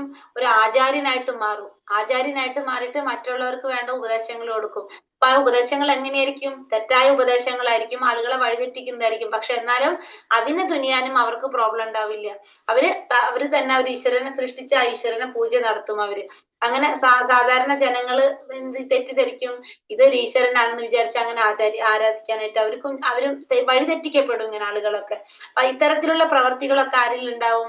ഇത്തരത്തിലുള്ള ഈ ആസുരിക സ്വഭാവികളില് കണ്ടുവരുന്നതാണ്. അഹങ്കാരം ബലം ദർപ്പം കാമം ക്രോധം ച സംശ്രിതഃ മാമാത്മപരദേഹേഷു പ്രദിശ്യന്തെ അപ്യസൂയക. അസുരന്മാർ മിഥ്യാഹങ്കാരം, ബലം, ഗർവം, കാമം, ക്രോധം ഇവയാൽ സംഭ്രാന്തരായി തങ്ങളുടെയും അന്യരുടെയും ശരീരങ്ങളിൽ കുടികൊള്ളുന്ന പരമ ദിവ്യോത്തമ പുരുഷനോട് ഈർഷ്യാലുക്കളായി തീർന്ന് ശരിയായ ധർമ്മത്തെ പഴിക്കുന്നു. ഇനി ഇവര് വേറെ എന്താ ചെയ്യുന്നത്? ഇവര് മിഥ്യാഹങ്കാരം, ബലം, ഗർവം, കാമം, ക്രോധം ഇവയാൽ സംഭ്രാന്തിരായിക്കൊണ്ട് തങ്ങളുടെയും അന്യരുടെയും ശരീരത്തിൽ കുടികൊള്ളുന്ന പരമദിവ്യോത്തമ പുരുഷനായ ഭഗവാൻ ശ്രീകൃഷ്ണനോട് അല്ലെ, ആ പരമാത്മാ രൂപത്തിലിരിക്കുന്ന എല്ലാവരുടെ ഉള്ളിലിരിക്കുന്ന ഭഗവാനോട് ഈർഷ്യാലുക്കളായി തീർന്നിട്ട് ശരിയായ ധർമ്മത്തെ അവര് പഴിക്കും. അവര് ധർമ്മത്തെ വിശ്വസിക്കുന്നില്ല. അവര് ഈർഷ്യാലുക്കളായി തീർന്ന എന്താണ്? അവര് ധർമ്മത്തെ അവര് പഴിക്കും. ഏതു പ്രവൃത്തി കൊണ്ടും അവരെന്താ ചിന്തിക്കുന്നത്? അവരെ തടയാനാവില്ല, അവരെക്കാളും വലിയൊരു വ്യക്തി ഇല്ല എന്നുള്ള ചിന്താഗതി കൊണ്ട് അവരെന്ത് ചെയ്തുകൊണ്ടിരിക്കുകയാണ്? അവര് ധർമ്മത്തെ പഴിച്ചുകൊണ്ടിരിക്കും. അവര് ഈർഷ്യാലുക്കളായി തീർന്ന് ധർമ്മത്തെ പഴിച്ചുകൊണ്ടേയിരിക്കും. അതായത് അവരുടെ ഇതിലെന്താണ്? അവരാണ് ഏറ്റവും മുകളിലുള്ളത്, അവരെക്കാളും മുകളിൽ ആരും ഇല്ല എന്നാണ് ആര് ചിന്തിക്കുന്നത്? ഈ ആസുരിക സ്വഭാവത്തിലുള്ളവര് വിചാരിക്കുന്നത്. താനേഹം ദിശതാ ക്രൂരാൻ സംസാരേഷു നരാധമാൻ. ക്ഷിപാമ്യജ്രസമ ശുഭാൻ ആസുരീഷേവ യോനിഷു. ഈർഷ്യാലുക്കളും ദുർബുദ്ധികളുമായി ഈ മനുഷ്യാധമന്മാരെ ഭൗതിക ജീവിത സാഗരത്തിലെ ആസുര യോനികളിൽ തന്നെ ഞാൻ വീണ്ടും വീണ്ടും ജനിപ്പിക്കുന്നു. അപ്പൊ ഇത്രയും നികൃഷ്ടമായ രീതിയിലാണ് ആരെ കുറിച്ച് നമ്മൾ കേട്ടത് പറഞ്ഞിട്ട് ആസുര സ്വഭാവികളായവരെ കുറിച്ച് കേട്ടത് അല്ലെ. അപ്പൊ ഭഗവാൻ എന്താ പറയണത്? ഈ ആസുരിക സ്വഭാവത്തിലുള്ളവര്, ഇത്തരത്തിലുള്ള മനുഷ്യ അധമന്മാരാണ് ഇവര് എവിടെയാണ് വീണ്ടും ജന്മമെടുക്കുന്നത്? ആസുരിക യോനികളിൽ തന്നെ വീണ്ടും വീണ്ടും ജനിപ്പിച്ചുകൊണ്ടിരിക്കും. ഇവരൊക്കെ ഈർഷ്യാലുക്കളാണ്, ഇവര് ദുർബുദ്ധികളാണ്, മനുഷ്യ അധമന്മാരാണ്. മനുഷ്യന്മാരിൽ തന്നെ ഏറ്റവും അധമന്മാരായിട്ടുള്ളവരാണ് ഇവര് ഭൗതിക ജീവിത സാഗരത്തില് ആസുര യോനികളിൽ തന്നെയാണ് ഇവരെ ഭഗവാൻ എന്ത് ചെയ്യുന്നത്? വീണ്ടും വീണ്ടും ജനിപ്പിച്ചുകൊണ്ടിരിക്കുന്നത്. ഇവർക്ക് ഒരിക്കലും അപ്പൊ എന്ത് സാധിക്കുന്നില്ല? ഭഗവാനെ കുറിച്ച് അറിയാനായിട്ട്. കാരണം അസുരയോനികളിൽ തന്നെയാണ് ഇവര് വീണ്ടും വീണ്ടും ജനിക്കുന്നത്. അടുത്തതിൽ പറയുന്നുണ്ട്, ആസുരീം യോനി മാപന്ന മൂഢ ജന്മനി ജന്മനി മാമാ പ്രാപൈവ കൗന്ദേയ തഥോ യാന്ത്യധമാം ഗതിം. ഹേ കുന്തി പുത്ര, ഈ ആസുര ജീവഗണങ്ങളിൽ അനേകം തവണ ജന്മമെടുത്ത ശേഷവും ഇത്തരക്കാർ ഒരിക്കലും എന്റെ അടുത്തെത്തുകയില്ല. ക്രമേണ അധികം നീചങ്ങളായ തലങ്ങളിലേക്ക് താഴ്ത്തപ്പെടുന്നു. അപ്പൊ ഇവർക്ക് ഒരിക്കലും ഭഗവാനെ അറിയാനായിട്ട് സാധിക്കുന്നില്ല. കാരണം ഇവര് ആസുരിക ജീവഗണങ്ങളിൽ അനേക തവണ ജന്മമെടുത്താലും ഇവരെവിടേക്ക് എത്തുന്നില്ല? ഭഗവാന്റെ അടുത്തേക്ക് എത്തുന്നില്ല. അധികം നീചങ്ങളായ തലങ്ങളിലേക്ക് താഴ്ത്തപ്പെടുന്നു. അപ്പൊ ഭഗവാനെ നമ്മൾ കരുണാമൂർത്തിയായിട്ടാണ് പറയുന്നത്, കാരുണ്യമൂർത്തിയാണ് ഭഗവാൻ. പക്ഷെ എങ്കിൽ പോലും ആസുരിക സ്വഭാവത്തിലുള്ളവർക്ക് ഭഗവാൻ എന്ത് കൊടുക്കുന്നില്ല? ഭഗവാന്റെ കാരുണ്യം കിട്ടുന്നില്ല. കാരണം അവര് വീണ്ടും വീണ്ടും നീചങ്ങളായ തലങ്ങളിലേക്ക് പോയിക്കൊണ്ടേയിരിക്കുകയാണ് ചെയ്യുന്നത്. കാരണം ഇങ്ങനെ തന്നിഷ്ടത്തിന് പ്രവർത്തിക്കുന്നവര്, മറ്റുള്ളവർക്ക് ഉപദ്രവം ഉണ്ടാക്കുന്നവര്, തന്നെ ഉപദ്രവിക്കുന്നവരൊക്കെയാണ് ഈ ആസുരിക സ്വഭാവത്തിലുള്ളവര്. അവരവരുടേതായ രീതിയിലുള്ള കാഴ്ചപ്പാടും നിയമങ്ങളൊക്കെ വെച്ച് പോകുന്നവരാണ്. അവര് തന്നിഷ്ടത്തിന് പ്രവർത്തിക്കുന്നത് കൊണ്ട് തന്നെ അവർക്ക് അടുത്ത ജന്മം തീരുമാനിക്കുന്നത് ആരാണ്? ഭഗവാനാണ്. അവര് ചെയ്യുന്ന പ്രവൃത്തികളും അങ്ങനെയാണ്. അവരുടെ അടുത്ത ജന്മം ആര് തീരുമാനിക്കുകയാണ്? ഭഗവാൻ തീരുമാനിക്കുകയാണ്. അപ്പൊ അവര് വീണ്ടും എന്തിലേക്കാണ് പോകേണ്ടി വരുന്നത്? അവര് ചെയ്ത എന്തോ നല്ല കർമ്മത്തിന്റെ ഫലമായിട്ട് മനുഷ്യനായിട്ട് ജന്മം എടുത്തു. പക്ഷെ ആ ഒരു മനുഷ്യജന്മം കിട്ടിയിട്ടും അവര് അത്തരത്തില് നീചമായിട്ടുള്ള തരം താണ പ്രവർത്തികൾ ചെയ്യുന്നതിന്റെ ഫലമായിട്ട് അവരുടെ പിന്നത്തെ ജന്മം ഭഗവാൻ എങ്ങനെയാണ് ആക്കുന്നത്? പറഞ്ഞത് ഭഗവാന്റെ അടുത്തേക്ക് എത്തുന്നില്ല. അവര് വീണ്ടും വീണ്ടും താഴ്ന്ന തലങ്ങളിലേക്ക് പോകാണ് ചെയ്യുന്നത്. വീണ്ടും ആസുരിക കുലത്തിൽ തന്നെ അല്ലെങ്കിൽ മൃഗങ്ങളായിട്ട് ജന്മം എടുക്കേണ്ടതായിട്ട് വരാണ്. അപ്പൊ അവര് ചെയ്യുന്ന പ്രവൃത്തിയുടെ ഫലമായിട്ട്. അപ്പൊ ഇതൊക്കെ തീരുമാനിക്കുന്നത് ആര് തന്നെയാണ്? ഭഗവാൻ തന്നെയാണെന്ന് ഭഗവാനോട് നമുക്ക് പറഞ്ഞു തരാണ്, മനസ്സിലാക്കി തരാണ്. ഈ ആസുര സ്വാഭാവികൾക്ക് ഒരിക്കലും ആരുടെ അടുത്തേക്ക് എത്തുന്നില്ല? ഭഗവാന്റെ അടുത്ത് എത്തുന്നില്ല. അവർ വീണ്ടും താഴ്ന്ന തലങ്ങളിലേക്ക് പോയിക്കൊണ്ടേയിരിക്കും. ഭഗവാനെ കുറിച്ച് അറിയാൻ അവർക്ക് ഒരിക്കലും സാധിക്കുന്നില്ല. ത്രിവിധം നരകസ്യേത്യം ദാരം നാശാനമാത്മനഃ കാമക്രോധസ്തഥാ ലോഭസ്തസ്മാദേതത്രയം ത്യജേത്. നരകത്തിന് കവാടങ്ങൾ 3 ഉണ്ട്. കാമം, ക്രോധം, ലോഭം. ബുദ്ധിയുള്ള എല്ലാവരും ഇവയെ ഉപേക്ഷിക്കണം. കാരണം ഇവ ആത്മാവിന്റെ അധപതനത്തിന് വഴിതെളിക്കുന്നതാണ്. അപ്പോ കാമം, ക്രോധം, ലോഭം. നമുക്കറിയാം കാമം എന്ന് വെച്ചാൽ നമ്മളെ ആഗ്രഹങ്ങള്, ക്രോധം നമ്മുടെ ദേഷ്യം, ലോഭം ഭൗതികമായിട്ടുള്ളവരോടുള്ള വസ്തുക്കളോടുള്ള ഒരു ആഗ്രഹം, ധനം സമ്പാദിക്കാനൊക്കെ ഉള്ള ആഗ്രഹത്തിനൊക്കെ നമുക്ക് എന്ത് പറയാം? ലോഭം എന്ന് പറയാം. ഇത് 3ഉം നമ്മൾ എന്ത് ചെയ്യണം? ഉപേക്ഷിക്കണം. ബുദ്ധിയുള്ളവർ എന്ത് ചെയ്യും? ഇതിനെ ഉപേക്ഷിക്കും. കാരണം ഇത് നമ്മൾ എന്തിലേക്ക് നയിക്കുന്നതാണ്? അധപതനത്തിലേക്ക് നയിക്കുന്നതാണ്. ആത്മാവിന്റെ അധപതനത്തിലേക്ക് നയിക്കുന്നതാണ് ഇത് 3ഉം. അപ്പൊ അതുകൊണ്ട് നമ്മൾ ഈ 3നെ നമ്മൾ എന്ത് ചെയ്യണം? ഒഴിവാക്കണം. നമ്മൾ അല്ലെങ്കിൽ അതിനെ ഉപേക്ഷിക്കേണ്ടതാണ്. കാരണം അല്ലാന്ന് വെച്ചിട്ടുണ്ടെങ്കിൽ നമ്മള് എവിടേക്ക് പോകും? നമ്മള് താഴ്ന്ന തലങ്ങളിലേക്ക് പോയിക്കൊണ്ടിരിക്കുക. അപ്പൊ അതുകൊണ്ട് തന്നെ ഇത്തരത്തിലുള്ളതിൽ നിന്ന്, കാമം, ക്രോധം, ലോഭം, ഇതിൽ നിന്ന് ബുദ്ധിയുള്ളവരെന്ത് ചെയ്യും? ഇതിനെ മാറി നിൽക്കും. ഇതിൽ നിന്ന് മാറി നിൽക്കും എന്തായാലും. കാരണം ഇതല്ലെങ്കിൽ ആത്മാവിന്റെ അധപതനത്തിലേക്ക് വഴിതെളിക്കുന്നതാണ്. ഏതൈർ വിമുക്ത കൗന്ദേയ തമോദാരൈസ്ത്രിഭിർനരഃ ആചാര്യത്യാത്മനാശ്രയസ്തതോ യാതി പരാം ഗതി. കുന്തിപുത്ര, ഈ 3 നരകങ്ങളിൽ നിന്ന് രക്ഷ പ്രാപിച്ചവർ ആത്മസാക്ഷാത്കാരത്തിന് ഉതകുന്ന കർമ്മങ്ങൾ ചെയ്ത് ക്രമേണ പരമപദത്തിലെത്തും. അപ്പൊ ഈ 3 എണ്ണത്തിൽ നിന്ന് രക്ഷ പ്രാപിക്കാൻ സാധിച്ചു കഴിഞ്ഞാൽ, കാമം, ക്രോധം, ലോഭം, ഈ 3 ശത്രുക്കളാണ് ഇത് 3 നമ്മുടെ. ഈ ശത്രുക്കളെ കരുതലോടെ ഇരിക്കുക. ഈ ശത്രുക്കളിൽ നിന്ന് നമുക്ക് രക്ഷ പ്രാപിക്കാൻ സാധിച്ചു കഴിഞ്ഞാല് നമുക്ക് എന്ത് പറ്റും? ആത്മസാക്ഷാത്കാരത്തിന് ഉതകുന്ന കർമ്മങ്ങൾ ചെയ്തുകൊണ്ട് പരമപദത്തിലെത്താനായിട്ട് സാധിക്കും. ആത്മസാക്ഷാത്കാരത്തിനുള്ള കർമ്മങ്ങൾ ചെയ്യണമെങ്കിൽ നമുക്ക് എന്ത് വേണം? ആദ്യം ചെയ്യും? കാമം, ക്രോധം, ലോഭം. നമ്മുടെ കാമം, ക്രോധം, ലോഭം ഈ 3 എണ്ണത്തിനെ നമ്മൾ എന്ത് ചെയ്യണം? ഉപേക്ഷിക്കണം. നമ്മൾ അതിൽ നിന്ന് രക്ഷ പ്രാപിക്കണം. എങ്കിൽ മാത്രമാണ് നമുക്ക് ആത്മസാക്ഷാത്കാരത്തിന് വേണ്ട കർമ്മങ്ങൾ ചെയ്തുകൊണ്ട് നമുക്ക് എന്തിലേക്ക് സാധിക്കുള്ളൂ? പരമപദത്തിലെത്താനായിട്ട് സാധിക്കുള്ളൂ.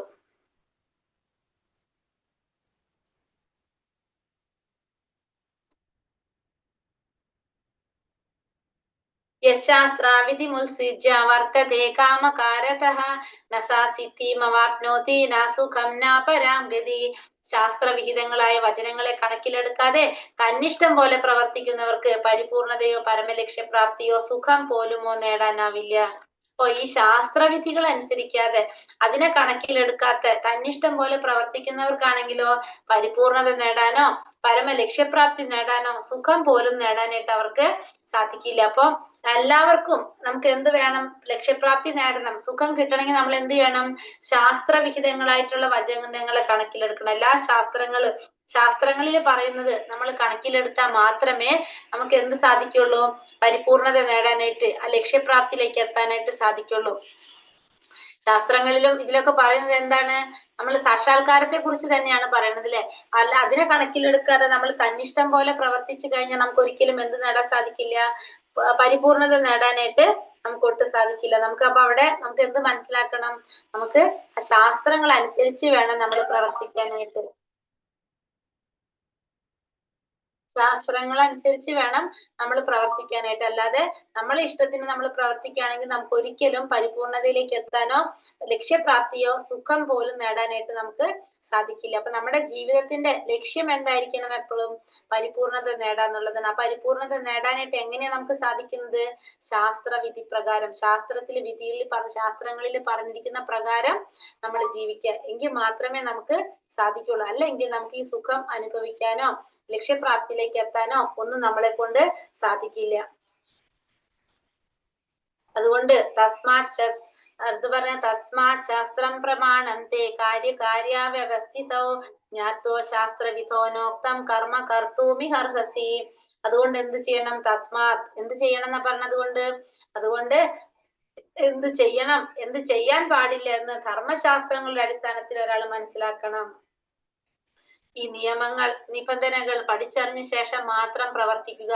തന്മൂലം ക്രമേണ ഉന്നതി പ്രാപിക്കാം. അതുകൊണ്ട് എന്ത് ചെയ്യണം? അതുകൊണ്ട് തസ്മാത്, അതുകൊണ്ട് എന്താണ് ചെയ്യേണ്ടത്, എന്താണ് ചെയ്യാൻ പാടില്ലാത്തത് എന്നുള്ളത് ധർമ്മശാസ്ത്രങ്ങളുടെ അടിസ്ഥാനത്തിൽ ഒരാൾ മനസ്സിലാക്കിയിരിക്കണം.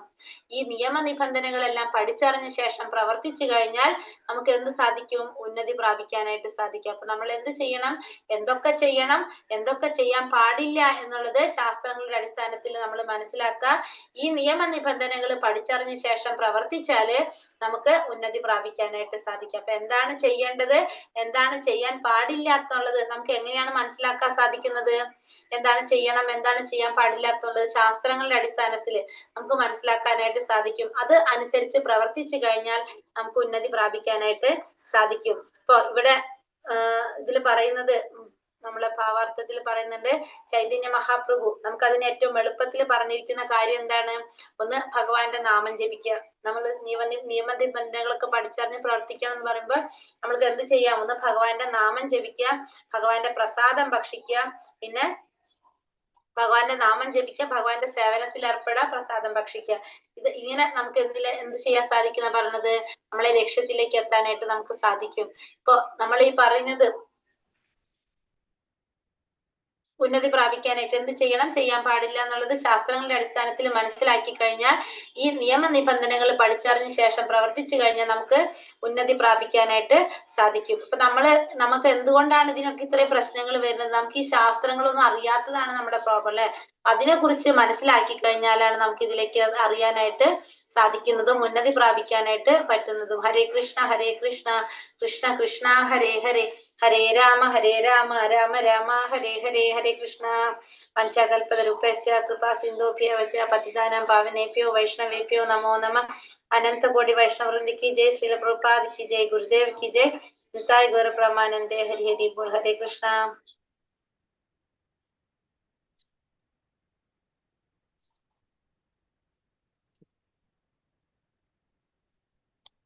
क्वेश्चन आंसर നോക്കാം.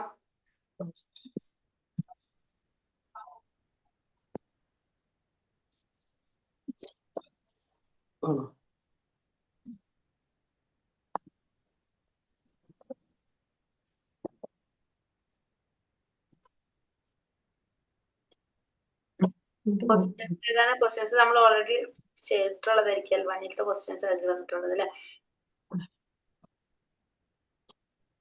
26 ഗുണങ്ങൾ ഏതൊക്കെയാണ്? നിർഭയത, അസ്തിത്വത്തിന്റെ ശുദ്ധി, ആധ്യാത്മിക ജ്ഞാനനിഷ്ഠ, ആത്മനിയന്ത്രണം, ദാനം, യജ്ഞം, വേദപഠനം, തപസ്, ലാളിത്യം, അഹിംസ, സത്യം, ക്രോധമില്ലായ്മ, ത്യാഗം, ശാന്തി, പരദൂഷണത്തിൽ വെറുപ്പ്, സർവ്വജീവികളോടും കാരുണ്യം, ലോഭമില്ലായ്മ, മൃദുല സ്വഭാവം, വിനയം, സ്ഥിരനിശ്ചയം, തേജസ്, ക്ഷമ, ധൈര്യം, ശൗചം, അസൂയരാഹിത്യം, ബഹുമതിക്കുള്ള വാഞ്ചയില്ലായ്മ. ഇതൊക്കെയാണ് 26 ഗുണങ്ങൾ നമ്മൾ പറയുന്നത്. ദൈവിക ഗുണങ്ങളുടെ ദിവ്യ പ്രകൃതിയിൽ അനുഗ്രഹീതരായിട്ടുള്ളവരുടെ ഗുണങ്ങൾ. അർജുനൻ ഏത് ഗുണത്തിൽ പിറന്നവനാണ്? ദൈവിക ഗുണം. അസുരന്മാരിൽ കാണുന്ന എന്തൊക്കെ പറഞ്ഞത്? ആസുരിക സ്വഭാവത്തില് ഗർവം, അഹങ്കാരം, അഭിമാനം, ക്രോധം, പാരുഷ്യം, അജ്ഞാനം. അല്ലെ? ഗർവം, അഹങ്കാരം, അഭിമാനം, ക്രോധം, പാരുഷ്യം, അജ്ഞാനം. ഇത് ആസുരിക ഗുണങ്ങളാണെന്ന് പറയും. ആസുരിക സ്വഭാവത്തിൽ കാണുന്നതാണ് നമ്മള്. അർജുനൻ ദൈവിക ഗുണത്തിൽ പിറന്നവനാണ്. ശ്ലോകം 20 ആരെ കുറിച്ചാണ് ഭഗവാൻ പറയുന്നത്? ആസുര സ്വഭാവികളെ കുറിച്ച്. ആസുര സ്വഭാവത്തിലുള്ള ജീവാത്മാക്കളെ കുറിച്ച് അനേകം തവണ ഇവിടെ ഒരു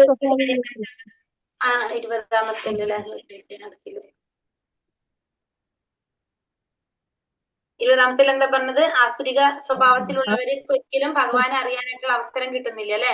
അവരെവിടേക്ക് പോകാൻ വീണ്ടും താഴ്ന്ന തലങ്ങളിലേക്ക് പോയിക്കൊണ്ടിരിക്കുന്നു പറയുന്നത്. ആസുരിക സ്വഭാവമാണെങ്കിൽ വീണ്ടും താഴ്ന്ന തലങ്ങളിലേക്ക് പോയിക്കൊണ്ടിരിക്കും. അവർക്ക് ഒരിക്കലും ഭഗവാനെ അറിയാനായിട്ടുള്ള അവസരം കിട്ടുന്നില്ല.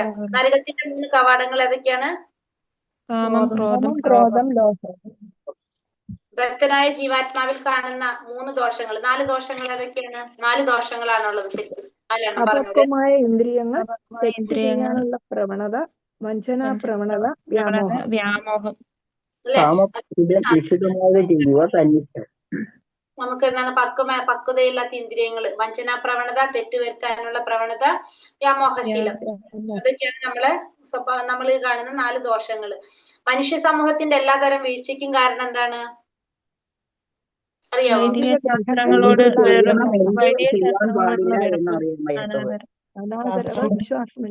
ഭഗവാനെ കുറിച്ചുള്ള ജ്ഞാനം തരുന്ന പ്രമാണങ്ങളോടുള്ള വെറുപ്പ്. അതാണ് നമ്മുടെ എല്ലാ പ്രശ്നങ്ങൾക്കും കാരണം, എല്ലാ വീഴ്ചകൾക്കും കാരണം. മനുഷ്യ ജീവിതത്തിൽ ഏറ്റവും വലിയ അപരാധമാണ് നമ്മൾ ചെയ്യുന്നത്. കാരണം ഭഗവാനെ കുറിച്ചുള്ള അറിവ് തരുന്ന പ്രമാണങ്ങളോടുള്ള വെറുപ്പ്, അതാണ് എല്ലാത്തിനും കാരണം. ചൈതന്യ മഹാപ്രഭു ജനങ്ങളോട് ഉപദേശിച്ചത് എന്താണ്? ഭഗവാന്റെ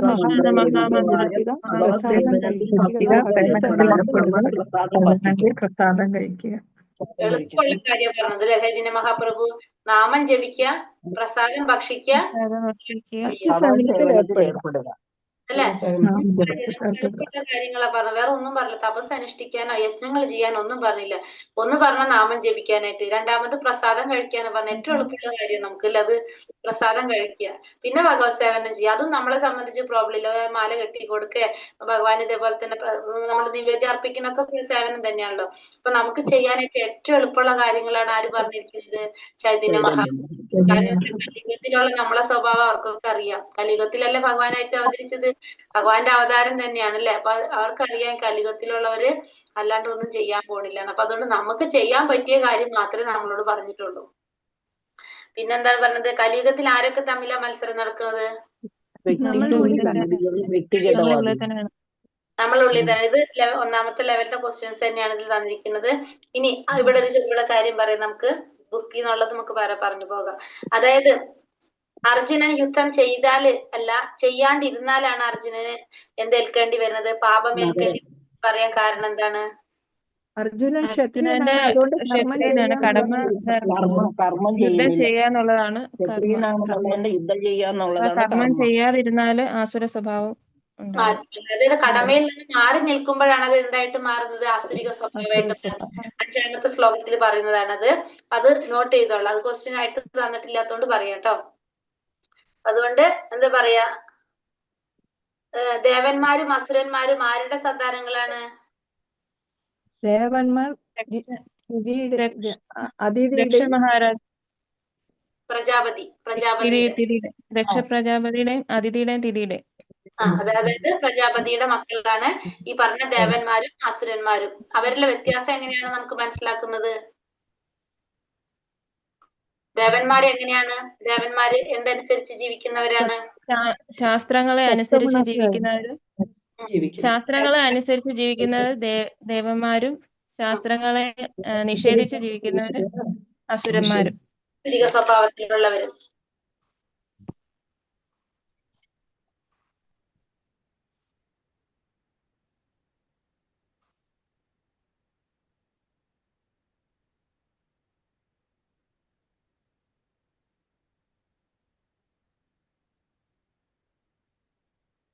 പിന്നെന്താ പറഞ്ഞ നമ്മള്? പിന്നെ നമ്മള് 4 യമനിയമങ്ങള് അത് നമ്മൾ പറഞ്ഞില്ല. നമ്മൾ ഈ 4 യമനിയമങ്ങളാണ് നമ്മൾ പാലിക്കേണ്ടത്. ശരിക്കും പറഞ്ഞ 10ാമത്തെ ശ്ലോകത്തിൽ പറയുന്നത്, അടക്കാനാവാത്ത കാമം, പൂണ്ടും ദമ്പം, ദുരഭിമാനം എന്നിവയിൽ മുഴുകി വ്യാമോഹിതരായ ആസുര സ്വഭാവികൾ ക്ഷണികമായതിൽ ആകൃഷ്ടനായി വൃത്തിഹീനമായ കർമ്മങ്ങൾ ചെയ്തു പോകുന്നു എന്ന് പറയുന്നുണ്ട് അല്ലെ. അപ്പൊ അതില് നമ്മൾ അത് ഭാവാർത്ഥത്തിൽ പറയുന്നുണ്ട്, നമ്മൾ എന്ത് ചെയ്യാൻ പാടില്ല എന്ന് പറയുന്നത്, നമ്മള് യമനിയമങ്ങൾ എന്ന് പറയും. നമ്മള് 4 യമനിയമങ്ങളുണ്ട് നമ്മൾ പാലിക്കേണ്ടത്. ഏതൊക്കെയാണെന്ന് അറിയാവോ? കേട്ടിട്ടുണ്ടോ? കേട്ടിട്ടുണ്ട്. എന്തൊക്കെയാണ്? ദൈവത്തിനോട് അസോസിയേറ്റ് ചെയ്യണമെന്ന് ABCD ആണോ? ABCD അല്ല, ഫോർമുലയല്ല മാതാജി. പിന്നെ എന്താ യോഗ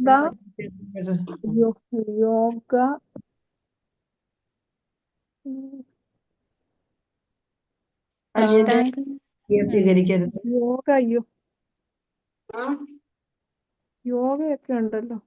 യോഗമൊന്നുമില്ല. യമനിയമങ്ങള് 4 യമനിയമങ്ങൾ എന്ന് പറയുന്നത്, അതായത് ഭക്തിയുടെ സേവനത്തില് 4 യമനിയമങ്ങൾ നമ്മളെപ്പോഴും പാലിച്ചിരിക്കുന്ന പറയും. ഈ 4 പ്രവർത്തികള് നമ്മൾ എന്താ പറയണത്, ശരിക്കും നമ്മള് എന്താ പറയാ പാപജീവിതത്തിലേക്ക് നമ്മളെ നയിക്കുന്നതാണ്. അപ്പൊ അതുകൊണ്ട് നമ്മളിത് പാടെ ഒഴിവാക്കണം എന്നാണ് പറയുന്നത്. ഒന്നാമത്തത് നമ്മൾ പറയുന്നത്, ഇത് ഞാൻ പറയുന്നു എന്നുള്ളൂ, ഇതിപ്പോ പറഞ്ഞു കേട്ടിട്ട് നാളെ തൊട്ട് ക്ലാസ്സിൽ വരാതിരിക്കരുത് ആരും കേട്ടോ. ആദ്യമേ തന്നെ പറയട്ടെ. കാരണം ഇതിപ്പോ ഇവിടെ പറഞ്ഞ കാരണം കൊണ്ട് യമനിയമങ്ങൾ നമ്മൾ ഇവിടെ പറയുന്നുണ്ട്, മദ്യം, സ്ത്രീകള്, ചൂതുകളി, മാംസഭോജനം. ഇതാണ് 4 കാര്യങ്ങൾ പറയുന്നത്. ഒന്നാമത്തെ നമ്മൾ പറയുന്നത് മത്സ്യം, മാംസം, മുട്ട ഇത് ഒഴിവാക്കാം. ഇത് ഉപയോഗിക്കാനായിട്ട് പാടില്ല. ഒന്നാമത്തെ പോയിന്റ് മത്സ്യം, മാംസം, മുട്ട ഇതൊന്നും, അതായത് മാംസഭക്ഷണം നമ്മൾ ഒഴിവാക്കണം എന്നാണ് ഒന്നാമത്തെ യമനിയമങ്ങൾ പാലിക്കാന്ന് പറയുന്നതില് ഫസ്റ്റ് പറയണത് ഇതാണ്. രണ്ടാമത്തെ പറയണത് ലഹരി പദാർത്ഥങ്ങൾ ഉപയോഗിക്കാൻ പാടില്ല. രണ്ടാമത്തത് ലഹരി പദാർത്ഥങ്ങൾ ഉപയോഗിക്കാൻ പാടില്ല എന്ന് പറയുന്നത്. മൂന്നാമത്തത് ചൂതാട്ടം. മൂന്നാമത്തത് എന്താന്ന് വെച്ചാൽ ചൂതാട്ടം. നാലാമത്തത് അവിഹിതമായിട്ടുള്ള ലൈംഗിക ബന്ധങ്ങൾ, അവിഹിതമായിട്ടുള്ള ബന്ധങ്ങൾ. ഈ 4 കാര്യങ്ങള് നമ്മൾ ഒഴിവാക്കണം എന്നാ പറയണത്. നമ്മൾ മനുഷ്യർക്ക് യോജിച്ചതല്ല ഇത് 4. ഇത് 4 നമ്മൾ ഒഴിവാക്കണം എന്നാണ്. അതാണ് യമനിയമങ്ങൾ എന്ന് പറയുന്നത്. ഇത് 4 യമനിയമങ്ങൾ പാലിക്കാന്ന് പറഞ്ഞാൽ നമ്മൾ മനസ്സിലാക്കുക, ഈ 4 ഒഴിവാക്കാന്നുള്ളതാണ് യമനിയമങ്ങളിൽ പറയുന്നത്. അപ്പോൾ ഒന്നാമത്തെ പറയണത് മത്സ്യം, മാംസം, മുട്ട ഇതിന് ഉപയോഗിക്കരുത്. രണ്ടാമത് പറഞ്ഞോളൂ, ലഹരി പദാർത്ഥങ്ങൾ ഉപയോഗിക്കരുത്. മൂന്നാമത്തെ ചൂതുകൾ പാടില്ല. 4 അവിഹിത ബന്ധങ്ങൾ പാടില്ല. ഇതിൽ നമ്മളെ ബാധിക്കുന്ന സത്യത്തിൽ ഒരു കാര്യം മാത്രമേ ഉണ്ടാവുള്ളൂ മിക്കവാറും അല്ലെ, മത്സ്യം, മാംസം, മുട്ട ഒഴിവാക്കുക. അതെ, ബാക്കിയൊന്നും നമുക്ക് പ്രശ്നമുള്ളതല്ല. നമ്മളെ സംബന്ധിച്ച് നമ്മൾ ആ ഭാരതത്തിൽ കൊണ്ട് നമ്മൾ അത്യാവശ്യം അതെ നമുക്ക് ഒരെണ്ണം മാത്രമേ ബാധകമുള്ളൂ ഇതില്. ബാക്കിയൊന്നും നമ്മൾ, കാരണം നമ്മളെ ഭാരതീയ കുലത്തിലുള്ള ഉള്ളത് കൊണ്ട് നമ്മൾ ഈ അമേരിക്കൻ ഐക്യനാടുകളിലൊക്കെ പോയി കഴിഞ്ഞാൽ ഒന്നല്ല, അവർക്ക് എല്ലാവരും ഉണ്ടാവും. ഒഴിവാക്കാൻ ഭയങ്കര പാടായിരിക്കും. നമുക്ക് അത്രയും ബുദ്ധിമുട്ടില്ല അല്ലെ. അങ്ങനെയല്ല, നമുക്ക് പുറം നാടുകളിൽ പോയി കഴിഞ്ഞാൽ അവർക്ക് ഈ 4ഉം അവരുടെ പ്രോബ്ലം ആയിരിക്കും. പക്ഷെ നമ്മളെ സംബന്ധിച്ച് ഒന്ന് മാത്രമേ ഉണ്ടാവുള്ളൂ. ഈ ഒരെണ്ണം മാത്രമാണ് നമ്മൾ പാടുപെടുന്നത്. അപ്പൊ നമ്മളെ സംബന്ധിച്ച് ഇതെന്താന്ന് വെച്ചിട്ടുണ്ടെങ്കിൽ ഇതുകൊണ്ട് നമുക്കുണ്ടാവുന്ന പ്രശ്നങ്ങൾ എന്താന്ന് വെച്ചിട്ടുണ്ടെങ്കിൽ, ഈ മത്സ്യം, മാംസം, മുട്ട ഇതിന്റെ പ്രോബ്ലം എന്ന് വെച്ച് കഴിഞ്ഞാൽ നമ്മളുള്ളിലെ ദയ അതില്ലാതാക്കാണ്. നമ്മുടെ ഉള്ളിലെ ദയയാണ്. നമ്മളെ ധർമ്മത്തിന്റെ 4 തൂണുകളുണ്ട്. ധർമ്മത്തിന് 4 തൂണുകൾ. ഒന്ന് ദയ. 4 തൂണുമ്മലാണ് ധർമ്മം നിൽക്കുന്നത്. ഒരു തൂണ് ചാഞ്ഞാൽ എന്താ സംഭവിക്കുക? ധർമ്മം പോകും നമ്മുടെ. ഒന്ന് ദയ, തപസ്, സത്യസന്ധത, ശുചി. തപസ്, ദയ, എന്താ പറയാ, തപസ്, തപശ്ശേരി, തപസ്, പിന്നെന്താണ് മൂന്നാമത്തെ സത്യസന്ധത, ശുചിത്വം, പരിശുദ്ധി എന്ന് പറയാം നമുക്ക്. അല്ലെങ്കിൽ അപ്പൊ ദയ, നമ്മൾ ഈ പറഞ്ഞ പോലെ മത്സ്യം, മാംസം, മുട്ട ഒഴിവാക്കാൻ പറഞ്ഞാല് നമ്മളെ പോലെ തന്നെയുള്ള ജീവാത്മാക്കളാണ് എന്ത് ഈ പറഞ്ഞതെല്ലാതും. ഈ കോഴി ആയാലും ആടായാലും ഒക്കെ അങ്ങനെയാണ്. അപ്പൊ നമ്മൾ ഇവരൊക്കെ ഒന്ന് തിന്നുമ്പോ സ്വാഭാവികമായിട്ട് നമ്മളുടെ ഉള്ളിലെ ദയയാണ് അവിടെ ഇല്ലാതാകുന്നത്, അല്ലെ? നമുക്ക് നമ്മളെ ഉള്ളിലെ ആ ദയ, കാരണം നമ്മളെ പോലെയുള്ള ജീവാത്മാക്കളാണ് ഇതെല്ലാതും. ഇപ്പൊ നമ്മള് മനുഷ്യനെ കൊല്ലുവോ? അതേപോലെ തന്നെയാണ് അവരും. അവര് നമ്മളെ എന്താ പറയാ, നമ്മളെ അച്ഛന്റെ ഒരു ഉടുപ്പാണ് നമ്മളെ ഈ ശരീരം, അല്ലെ? ഈ ഉടുപ്പ്, നമ്മളിപ്പോ മനുഷ്യന്റെ ഉടുപ്പിട്ടിരിക്കുന്നു, അവര് കോഴിയുടെ ഉടുപ്പിട്ടിരിക്കുന്നു, മറ്റൊരു ആടിന്റെ ഉടുപ്പിട്ടിരിക്കുന്നുള്ള വ്യത്യാസമേ ഉള്ളൂ. വേറെ ഒന്നുമില്ലല്ലോ. ജീവാത്മാവ് എല്ലാവരും ഉള്ളത് ഒരേപോലെ തന്നെയല്ലേ? ശശികല മാതാജിയുടെ തല ചെരിഞ്ഞു ഇരുന്ന്.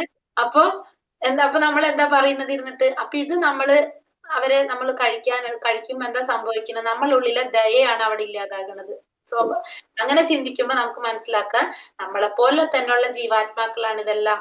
അപ്പൊ അതില് നമ്മളെ ദയ ഇല്ലാതാകുന്നതാണ് എന്ത്? ഫസ്റ്റത്തെ. രണ്ടാമത്തത് പദാർത്ഥങ്ങളുടെ ഉപയോഗം, അല്ലെ? മുൻജന്മത്തിലെ നമ്മുടെ ബന്ധുക്കളല്ലേ? ഏത് മുൻജന്മത്തിലെ ബന്ധുക്കളല്ലേ അത് കോഴിയാടും ഒക്കെ? അതന്നെ, നമ്മളെ ബന്ധുക്കളാണ്. ശരിയാ. കഴിഞ്ഞ ജന്മത്തിൽ ചിലപ്പോ നമ്മള് കോഴിയായിരിക്കില്ല. അപ്പൊ നമുക്ക് ബന്ധമുണ്ട് ഇവരൊക്കെ ആയിട്ട്. മാതാജി പറഞ്ഞ കറക്റ്റാ. കഴിഞ്ഞ ജന്മത്തിൽ നമുക്ക് അറിയില്ലല്ലോ നമ്മൾ ആരായിരുന്നു എന്നുള്ളത്. ചിലപ്പോ കോഴിയായിരിക്കാം, ചിലപ്പോ ആടായിരിക്കാം, ചിലപ്പോ പൂച്ചയായിരിക്കാം, എന്തോ ആയിരിക്കും, ചിലപ്പോ മീനായിരിക്കും നമ്മള്. അപ്പൊ ചിലപ്പോ നമ്മള് മീനായിരിക്കുന്ന സമയത്ത് നമ്മളെ കുഞ്ഞുങ്ങൾക്ക് വേണ്ടിയിട്ട് തീറ്റ തേടാൻ പോയപ്പോഴായിരിക്കും നമ്മളെ പിടിച്ചുകൊണ്ടിട്ടുണ്ടാവുക. അങ്ങനെ നമ്മൾ മരിച്ചു പോയിട്ടുണ്ടാവും. പിന്നത്തെ ജന്മത്തിൽ നമ്മൾ മനുഷ്യനായിട്ട് ജനിച്ചിട്ടുണ്ടാവും. പറയാൻ പറ്റും നമുക്ക്. അപ്പൊ നമ്മളൊക്കെ എങ്ങനെയാണ് ബന്ധം ഉണ്ടാവും തമ്മിൽ എല്ലാവർക്കും. കാരണം എത്രയോ ജന്മങ്ങൾക്ക് ശേഷമാണ് നമുക്ക് മനുഷ്യ ജന്മം കിട്ടുന്നത്. അപ്പൊ നമുക്ക് അറിയില്ല നമ്മൾ ഏതൊക്കെ ജന്മത്തിൽ എങ്ങനെയൊക്കെ ആയിരുന്നു. അപ്പൊ ചിലപ്പോ ഇപ്രാവശ്യം നമ്മൾ അങ്ങനെ കഴിക്കുമ്പോ അടുത്ത ജന്മത്തിൽ അവര് നമ്മളായിട്ടും ജനിക്കും, നമ്മൾ അവരായിട്ടും ജനിക്കും. എന്നാൽ നമുക്ക് ആ സെക്കൻഡ് സമയത്ത് ഭഗവാൻ ഓർമ്മ തന്നാൽ നമുക്ക് അറിയാൻ പറ്റും, ഭഗവാനെ കഴിഞ്ഞ ജന്മത്തിൽ ഞാനിത് ചെയ്തത് കൊണ്ടാണല്ലോ. ഇനി നമുക്ക് അവരായിട്ട് ജനിക്കണ്ട മാതാജി. അതെ, നമുക്ക് ജനിക്കണ്ട, തീരുമാനിക്കാം നമുക്ക്. അപ്പൊ ഒന്നാമത്തെ നമ്മൾ പറഞ്ഞു നമ്മുടെ ദയ ഇല്ലാതാക്കുന്നതാണ്. രണ്ടാമത്തത് ലഹരി പദാർത്ഥങ്ങള്. അത് നമ്മളെ തപശ്ചര്യയാണ് ഇല്ലാതാക്കുന്നത്. ലഹരി പദാർത്ഥങ്ങള് നമ്മളെ തപസ്സിനെ നഷ്ടപ്പെടുത്തുന്നതാണ് ലഹരികൾ മുഴുവനും. മൂന്നാമത്തത് ചൂതാട്ടം. ചൂതാട്ടം എന്താണ്? സത്യസന്ധത. നമ്മളിലെ സത്യസന്ധതയാണ് ഇല്ലാതാകുക, അല്ലെ? ചൂതാട്ടം എന്ന് പറയുമ്പോ അങ്ങനത്തെ എന്താ പറയാ, ചൂതാട്ടം, മറ്റേ ചൂതുകളി, ഇതൊക്കെ നമ്മളെ സത്യസന്ധത കളയുന്നതാണ് നമുക്ക്. നാലാമത്തത് അവിഹിതമായിട്ടുള്ള ബന്ധങ്ങള്, നമ്മളെ ശുചിത്വം അതില്ലാതാക്കുന്നതാണ്. അപ്പൊ ഇത് 4ഉം നമ്മളെ ധർമ്മത്തിന്റെ തൂണുകളാണ്. ഇതിൽ ഒരു തൂണ് വീണാലും ധർമ്മത്തിന് പ്രോബ്ലം വരും. അതുകൊണ്ട് നമ്മൾ പറയണത് ഈ 4 തൂണും നമ്മൾ ഉയർത്തിപ്പിടിച്ച് നിൽക്കാൻ സാധിക്കണം. അതാണ് ഇതിന്റെ ബേസിക് ആയിട്ടുള്ള കാര്യം. ഇപ്പൊ ഈ 4 കാര്യങ്ങൾ, പിന്നെ ഉള്ളി, വെളുത്തുള്ളി, ചായ, കാപ്പി, ഇതൊക്കെ ഇതിൽ വരുന്നതാണ്. ഉള്ളി, വെളുത്തുള്ളി, ലഹരി പദാർത്ഥങ്ങളിൽ വരുന്നതാണ്. ലഹരികളിൽ വരുന്നതാണ് ചായ, കാപ്പി വരുന്നത്. ഉള്ളിയും വെളുത്തുള്ളിയും കഴിക്കുന്നോണ്ട് എന്താ മാതാജി? തമോ ഗുണാണ് മാതാജി. അത് തമോ ഗുണ പ്രധാനമായിട്ടുള്ളതാണ് ഉള്ളി, വെളുത്തുള്ളി പറയുന്നത്. അപ്പൊ നമ്മള്